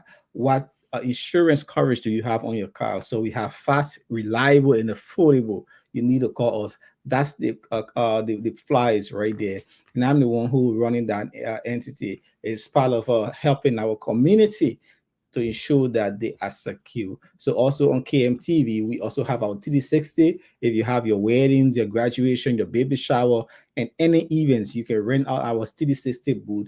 We do printing of t-shirts. We have custom-made t-shirts. Even for this campaign election, we have the Joseph Yuma Boakai t-shirts. If you want that t-shirt, please call us, and we'll be glad to serve you and provide you. We ship all across the United States. All across the United States, we ship. If you need that t-shirt, we have them. Please call us. The numbers are on the screen, 816-433-979, and we'll be glad to give it to you. We have jersey too, Liberian custom made. You know, county meat is coming. We are coming out of a county meat outfit.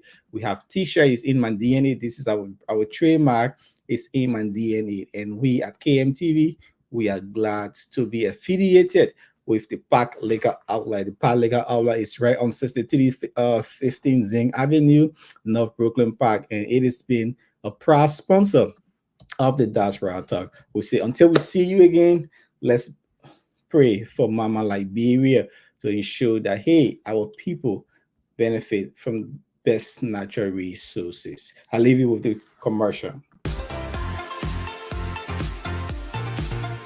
Let your celebration begin with Park Liquor Outlet, your first Liberian-owned liquor store in the city of Brooklyn Park, Minnesota. We have everything that you need to set that special occasion or bride. For your next party or great get-together with friends, visit Park Liquor Outlet. We have great selection of beer, wine, gin, and many more at affordable prices. Our customer service will make you always want to come back. We are open Monday to Saturday, 9 a.m. to 10 p.m. and Sunday, 9 a.m. until 6 p.m. Park Liquor Outlet, your one-stop celebration store. We are located at 6315 Zine Avenue North, Brooklyn Park, Minnesota. Visit us today and feel the difference.